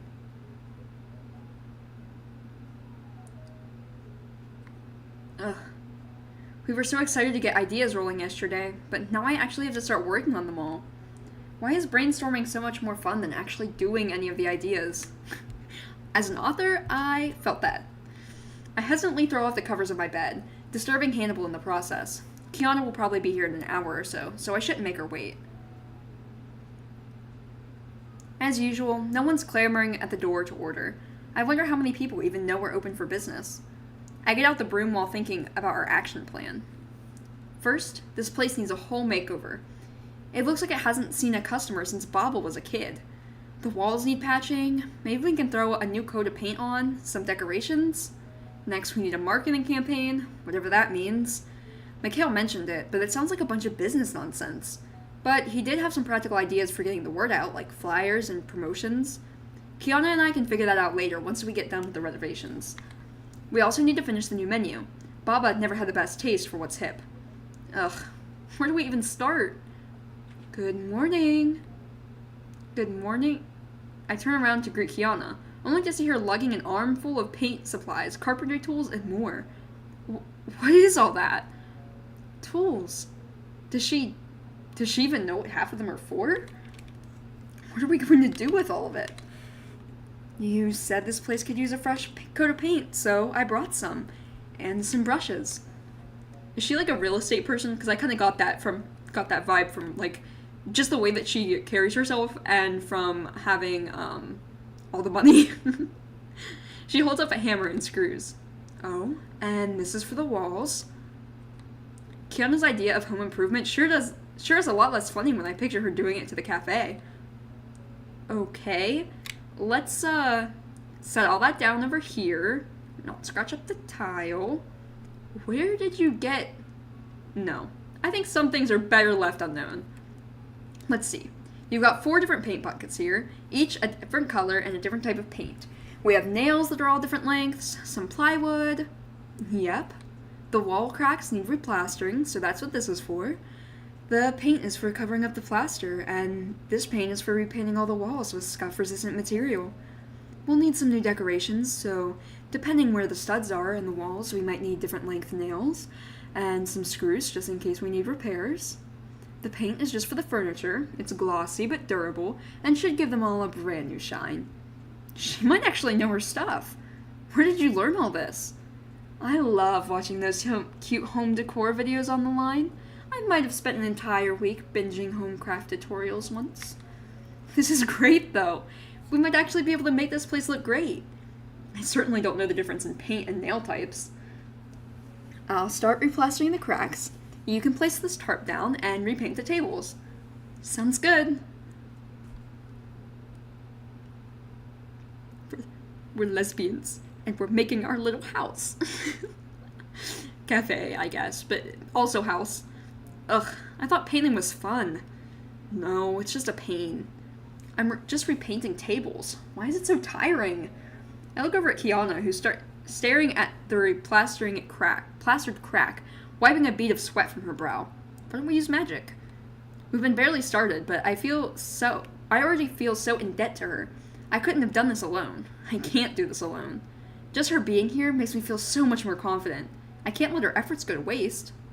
All right. Kiana jumps at my sudden outburst. We haven't said anything in the past hour. Is something the matter? It's lunchtime, that's what. Take a break, and I'll make us something to eat. It's already been a few hours, huh? Alright, I'll let you handle it. What are you thinking about? How about an Eggs Benedict? For lunch? I don't have the heart to tell her I haven't had breakfast yet. Yeah, why not? Sure. She walks over to one of the chairs I haven't started fixing and closes her eyes. I take out eggs and muffins, but sneak a glance at her at times. She's deep in thought on something. We haven't spoken in years, but here we are, thrown into fixing this broken mess. What happened since I left? Kiana?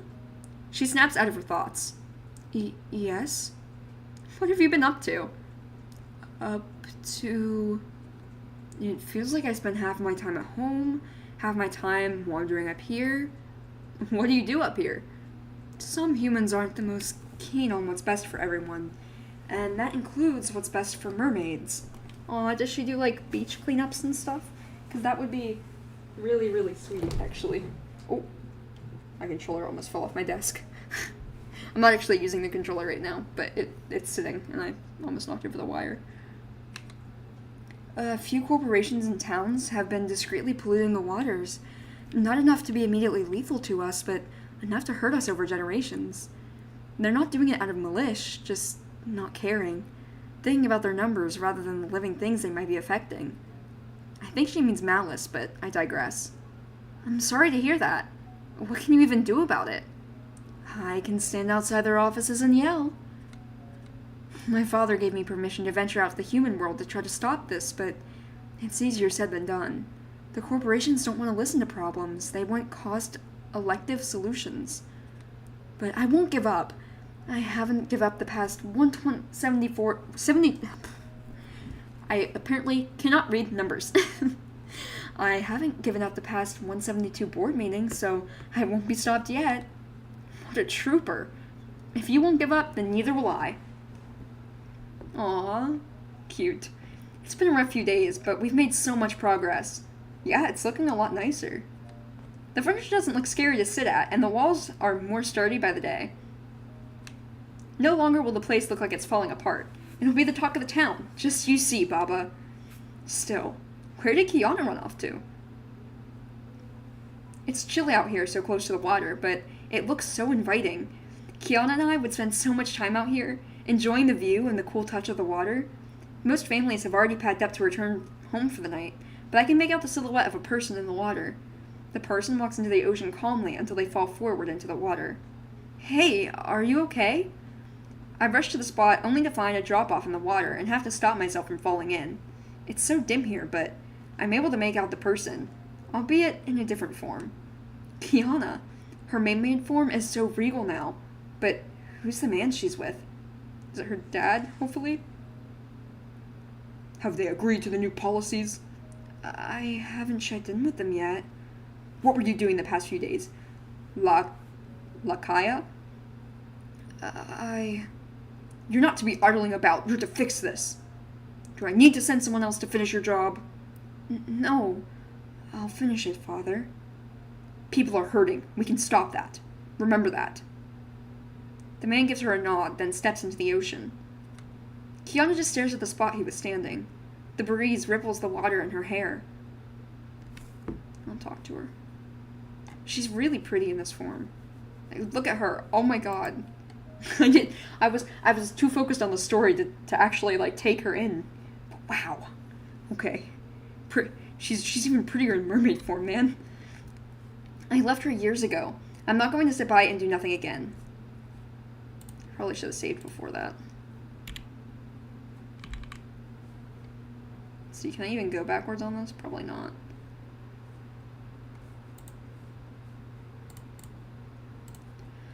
I trudge through the cold, uneven sand until I'm a few feet away. She doesn't move.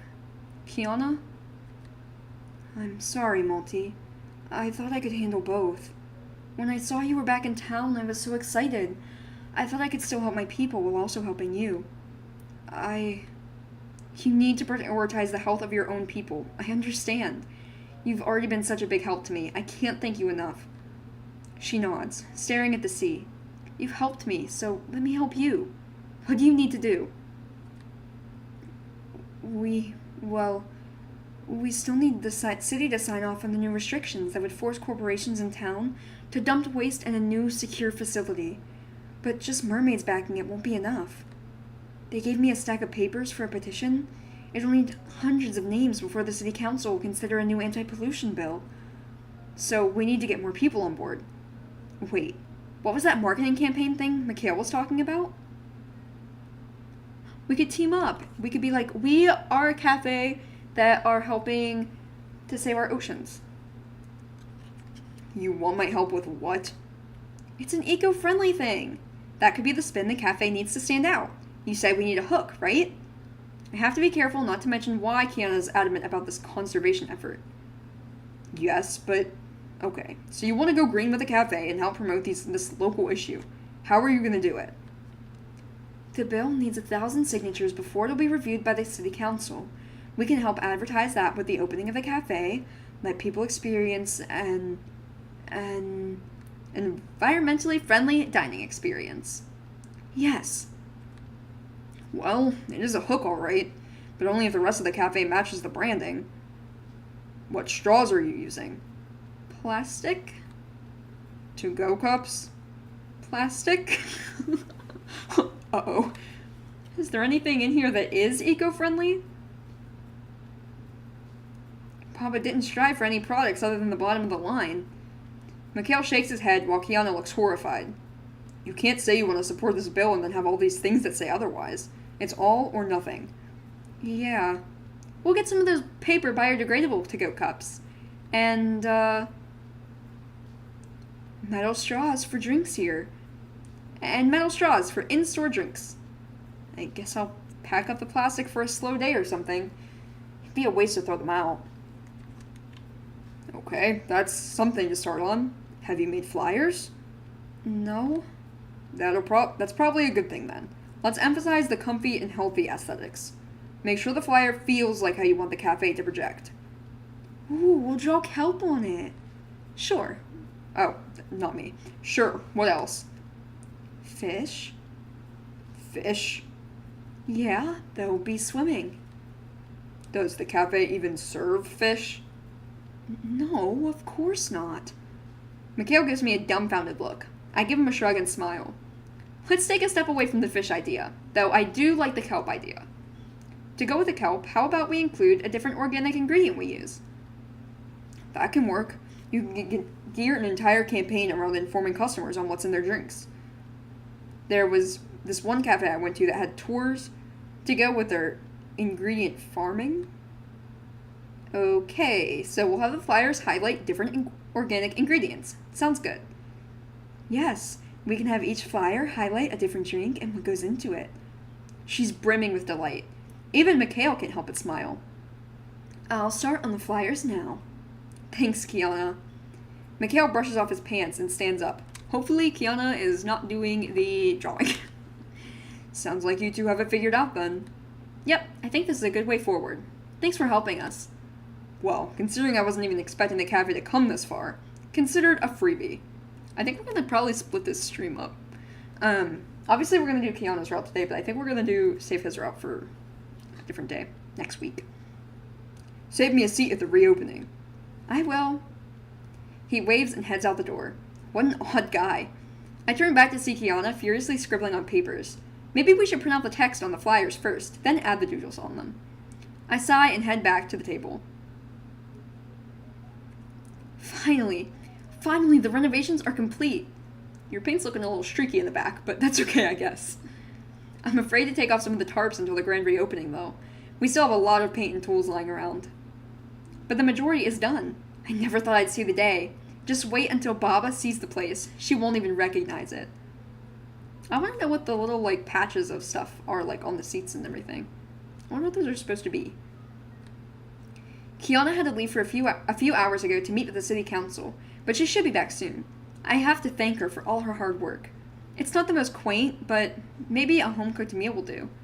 What do I cook her, though? What is pasta primavera? I'm leaning towards that, I think.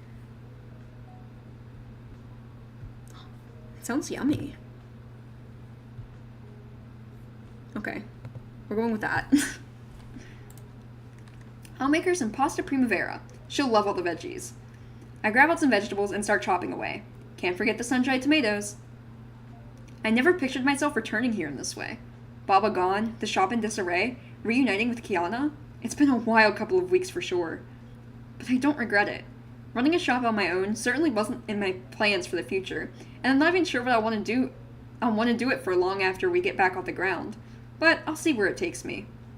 Of course, I'm not even sure if it'll get back off the ground. We've put in so much work renovating it, but it'll be useless if people still keep the stigma of how it was in their minds. I can't let all this hard work go to waste. Kiana's put so much effort into this. She's worried about her people's health, yet she's still here helping me so much. What a good friend. Friend? Yeah, friend. They're just friends. Totally. Coming in. Kiana steps in with a dejected look. Oh. Do I want to know how the council meeting went? No. They told us we'll need even more signatures to get it to pass. How many? She pulls out a stack of papers. All of these. All of them have to be verifiable signatures too, not just random names. She slumps down on the couch. It's like they just don't care. They can't see the damage. They don't feel the damage, so they don't care. They think it's beyond their control. If I could show them what it's doing, they'd change their minds. If I could just drag them underwater. Let's avoid you getting arrested for kidnapping. I sit down across from her and place my hand on hers. We'll figure out a way. Trust me. She sighs. I just wish I believed that.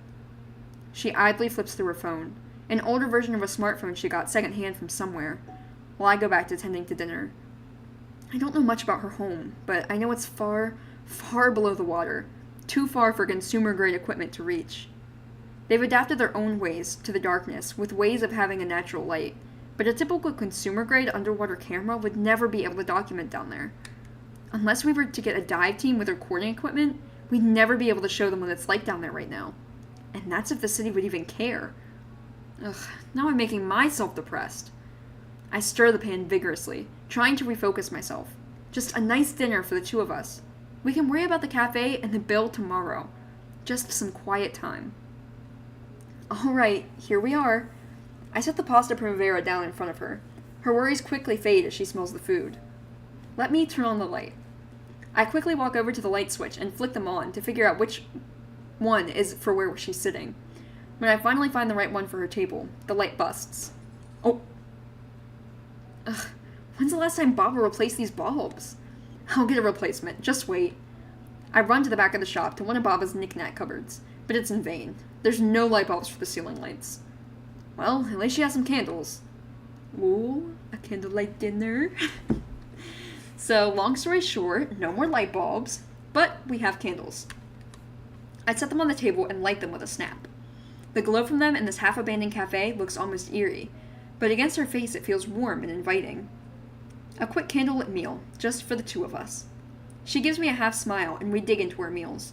The exhaustion from day to day, no, from the past few weeks, sets in while we're eating. I feel myself slouched down in the chair, the weight of it all rolling off of me. We both eat most of our food in silence before slowing down and meagerly picking at it. Kiana idly pokes at a bell pepper slice. I never realized how nice it was to sit down with someone for a quiet meal like this. At home, we had meals together, but you could hardly call it family time when the table was gigantic. We never had a casual sit-down time. Everything was under the pretense of being noble. She rests her fork down. She's royalty, too. I kind of got that from her dad being, like, a leader type, but I wasn't sure if they were just, like, from, like, their little, like, clan, or if he was maybe part of a council or something, you know?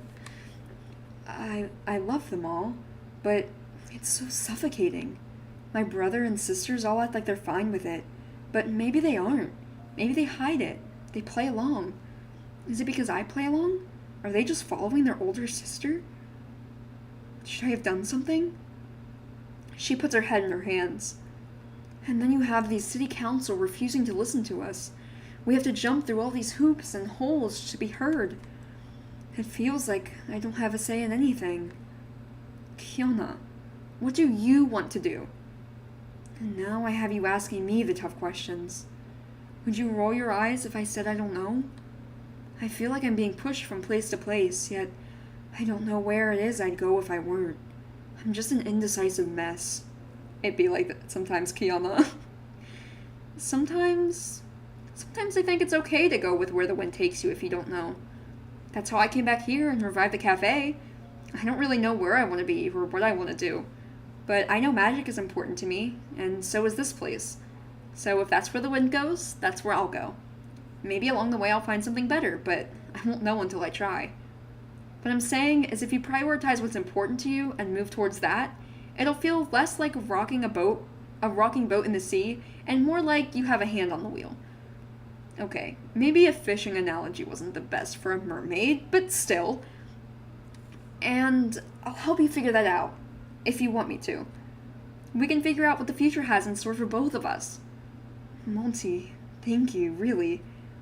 I love my family and I love my people, but I really couldn't care less about being a ruler someday. I want to help them all, but I feel like I could do more groundwork right now. But I didn't say we have to figure everything out right now. We can do it together on our own terms. She nods, giving me a serene smile in the dim lighting. Yeah, we'll figure it out together. Oh look, they spruced out the outside too. Come to our cafe's grand reopening. Kiana waves a flyer in her hand at the crowds, hoping to pique at least someone's attention. The two of us have been out here for a solid hour with not many people biting. At this rate, we'll have wasted flyers. We'll have so many wasted flyers we might get a ticket for littering. We have salty kelp lattes. They're really good. She tries handing a flyer to a small child, but she refuses, clinging to her mom instead. Kiana sighs and looks over at me at her table. Our small table has complimentary coffee, more flyers on the cafe and our menu, and several stacks of papers on the anti-pollution bill, with glass fish statues for paperweights. Kiana thought they were cute. So far, we've had 10 people try the coffee, and 1 person signed the petition. A few people took a flyer out of sympathy, but then threw them away on the next block. We have a new menu, and new interior. No mold now. This, by far, was going to be the most exhausting day yet. I pour a cup of coffee and grab a flyer. Free coffee if you take a flyer and sign our anti-pollution petition. No takers. Is the cafe's bad reputation that bad? Is no one willing to change their mind? Was it ever even possible to revive it? I look over at Kiana, who's putting on her best customer service face, trying to talk to strangers. Even amidst her people's health crisis, even amidst the failing cafe, she refuses to give up. Neither can I. Listen, in reality, they're both two very pretty women. They would have people coming over to them in a heartbeat. I know it.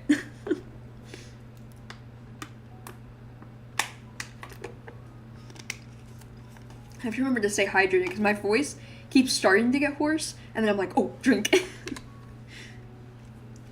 I grab the boxes of leftover to-go cups and plastics and pile them onto a small cart. Outside, Kiana is still trying her best, so I'll try something too. I push the cart outside and head down a few blocks. It's been a few years, but I remember there being a popular beachside cafe down here. The owners were always pretty nice. Even if we can't get back off the ground, even if this won't go anywhere, I can try my hardest. That's how I'll forge my own path.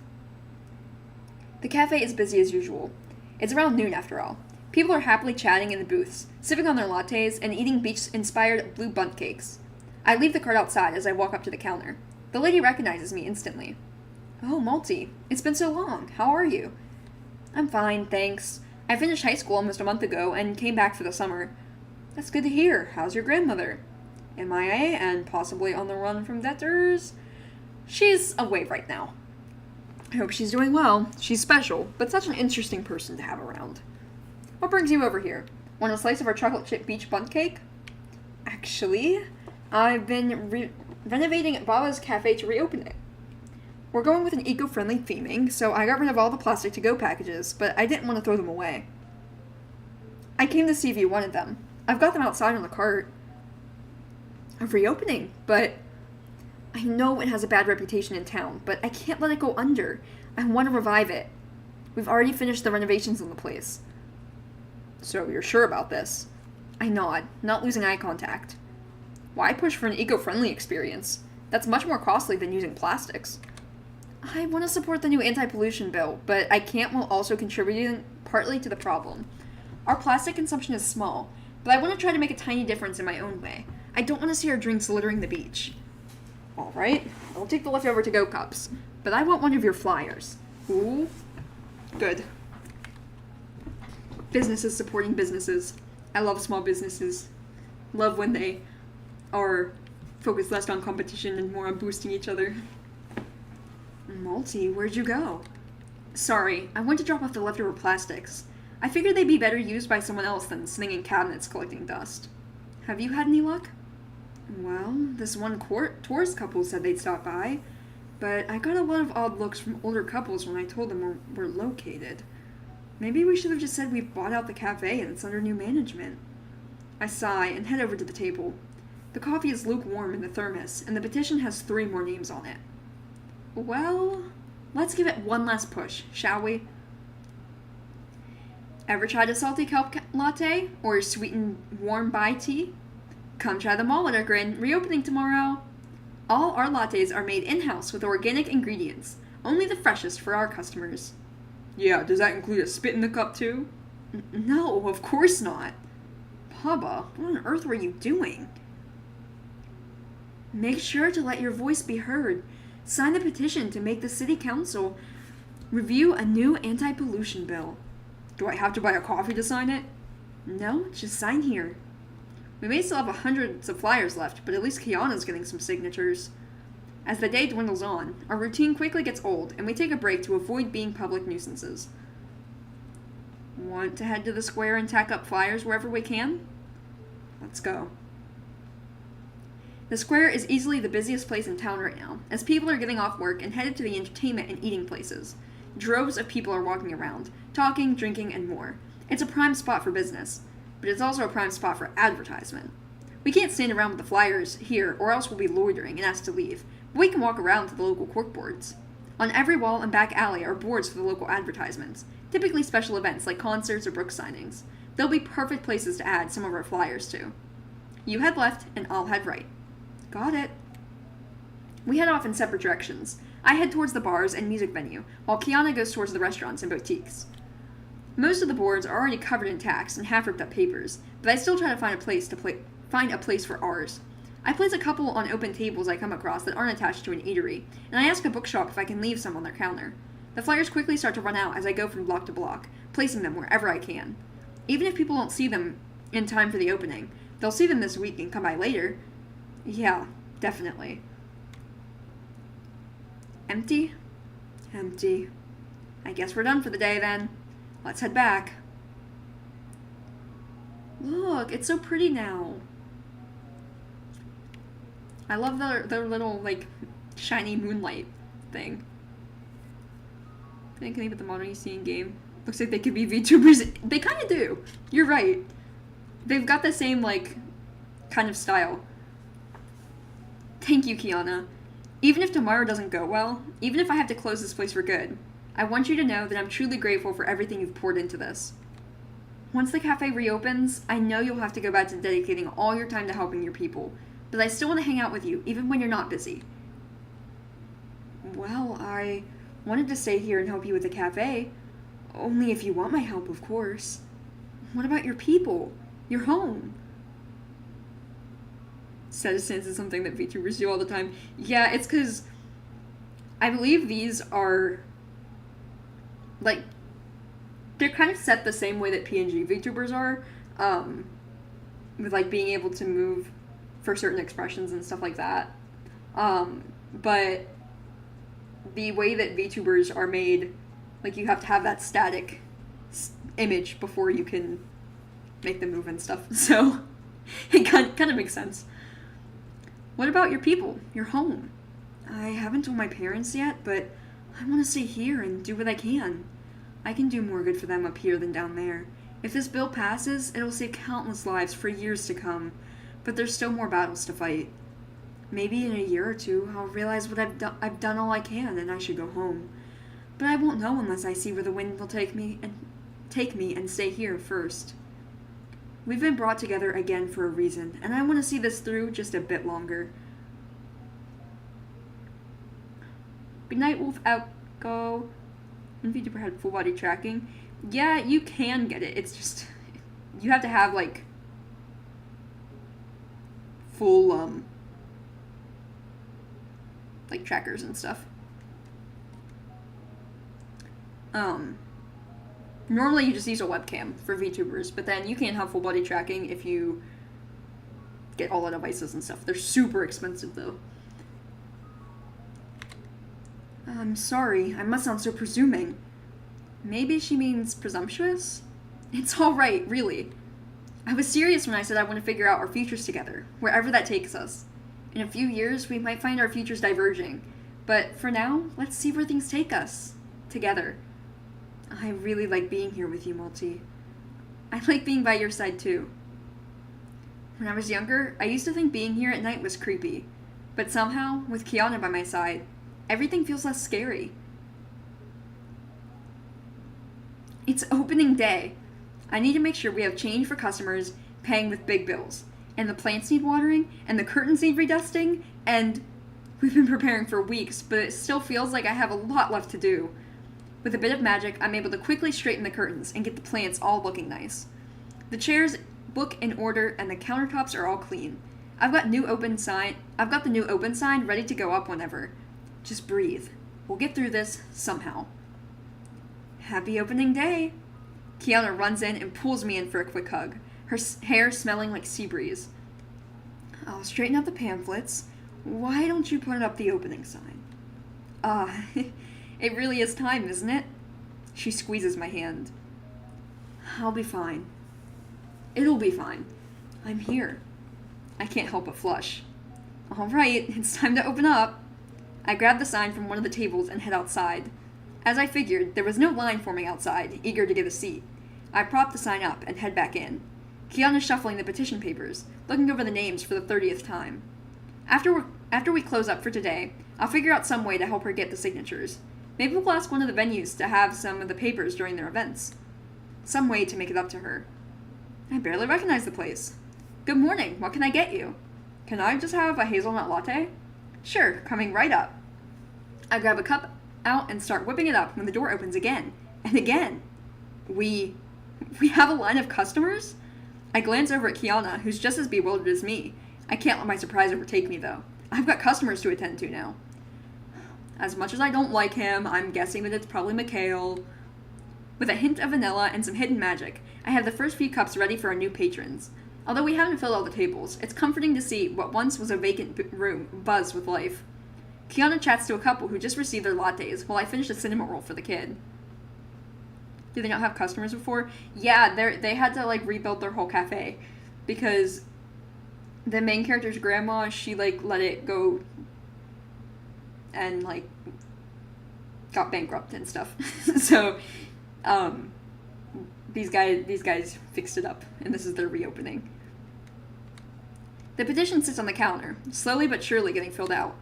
Maybe this will work out after all. How'd you do it? To what? Bring in all the new customers?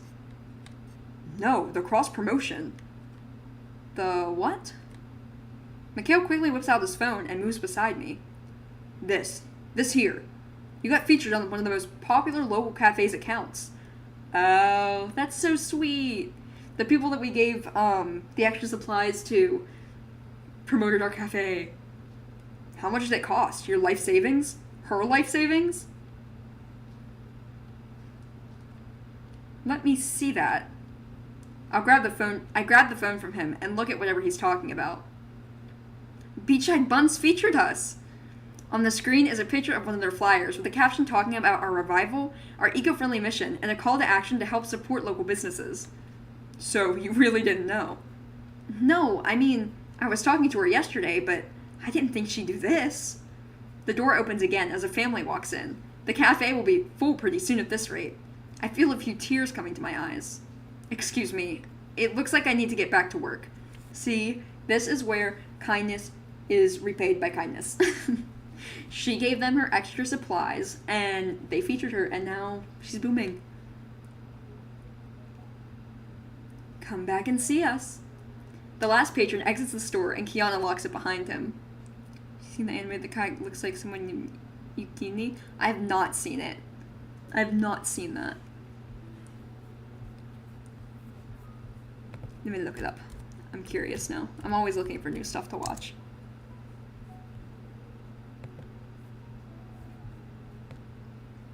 I wonder why, whenever I look up an anime, normally synopses come up for, like, the shows, but they never do for anime. They're just like, this is an anime written in this time. She just follows a poor deity named Yato? Wait, this sounds cute.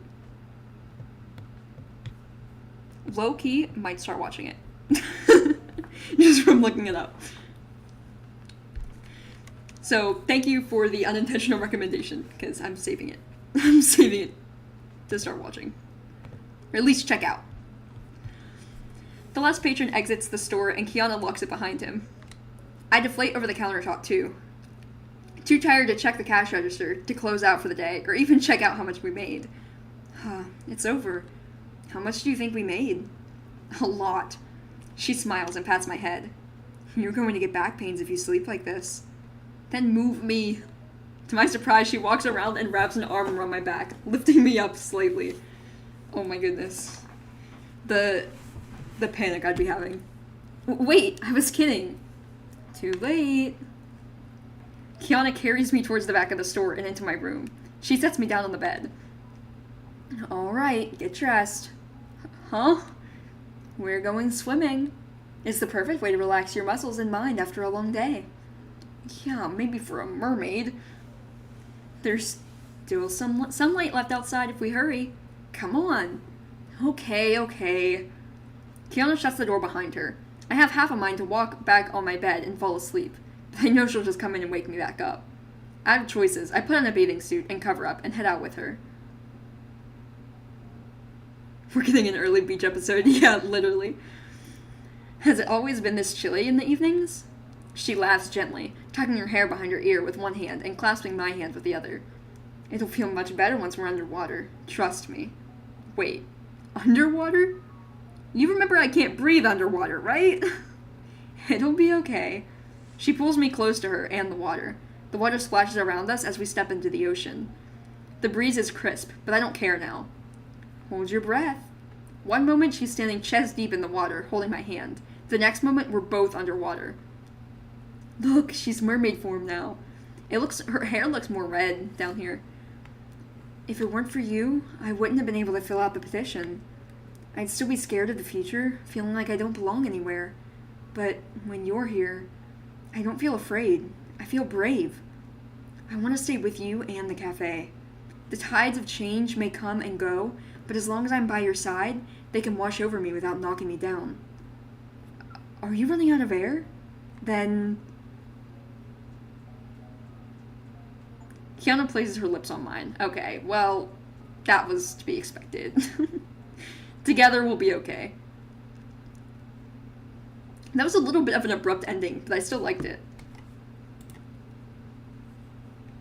Oh, this is a fan art. Oh, promo art gallery. Okay. So these weren't in the game. As much as I don't like Mikhail as a character, I do like him and Vialora's art. Look how nice he looks.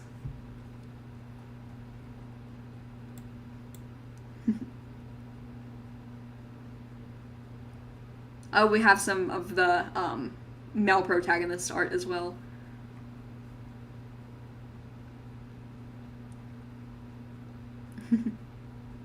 It's pretty art. And these are the CGs. Oh, they only give us the last two. So this one's obviously, the locked one is Mikhail's ending, I'm sure.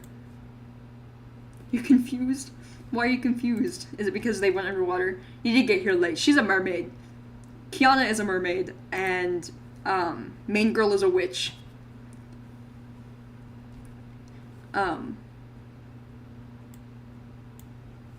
We will be, obviously the VOD will be up if you wanna get the beginning of the story.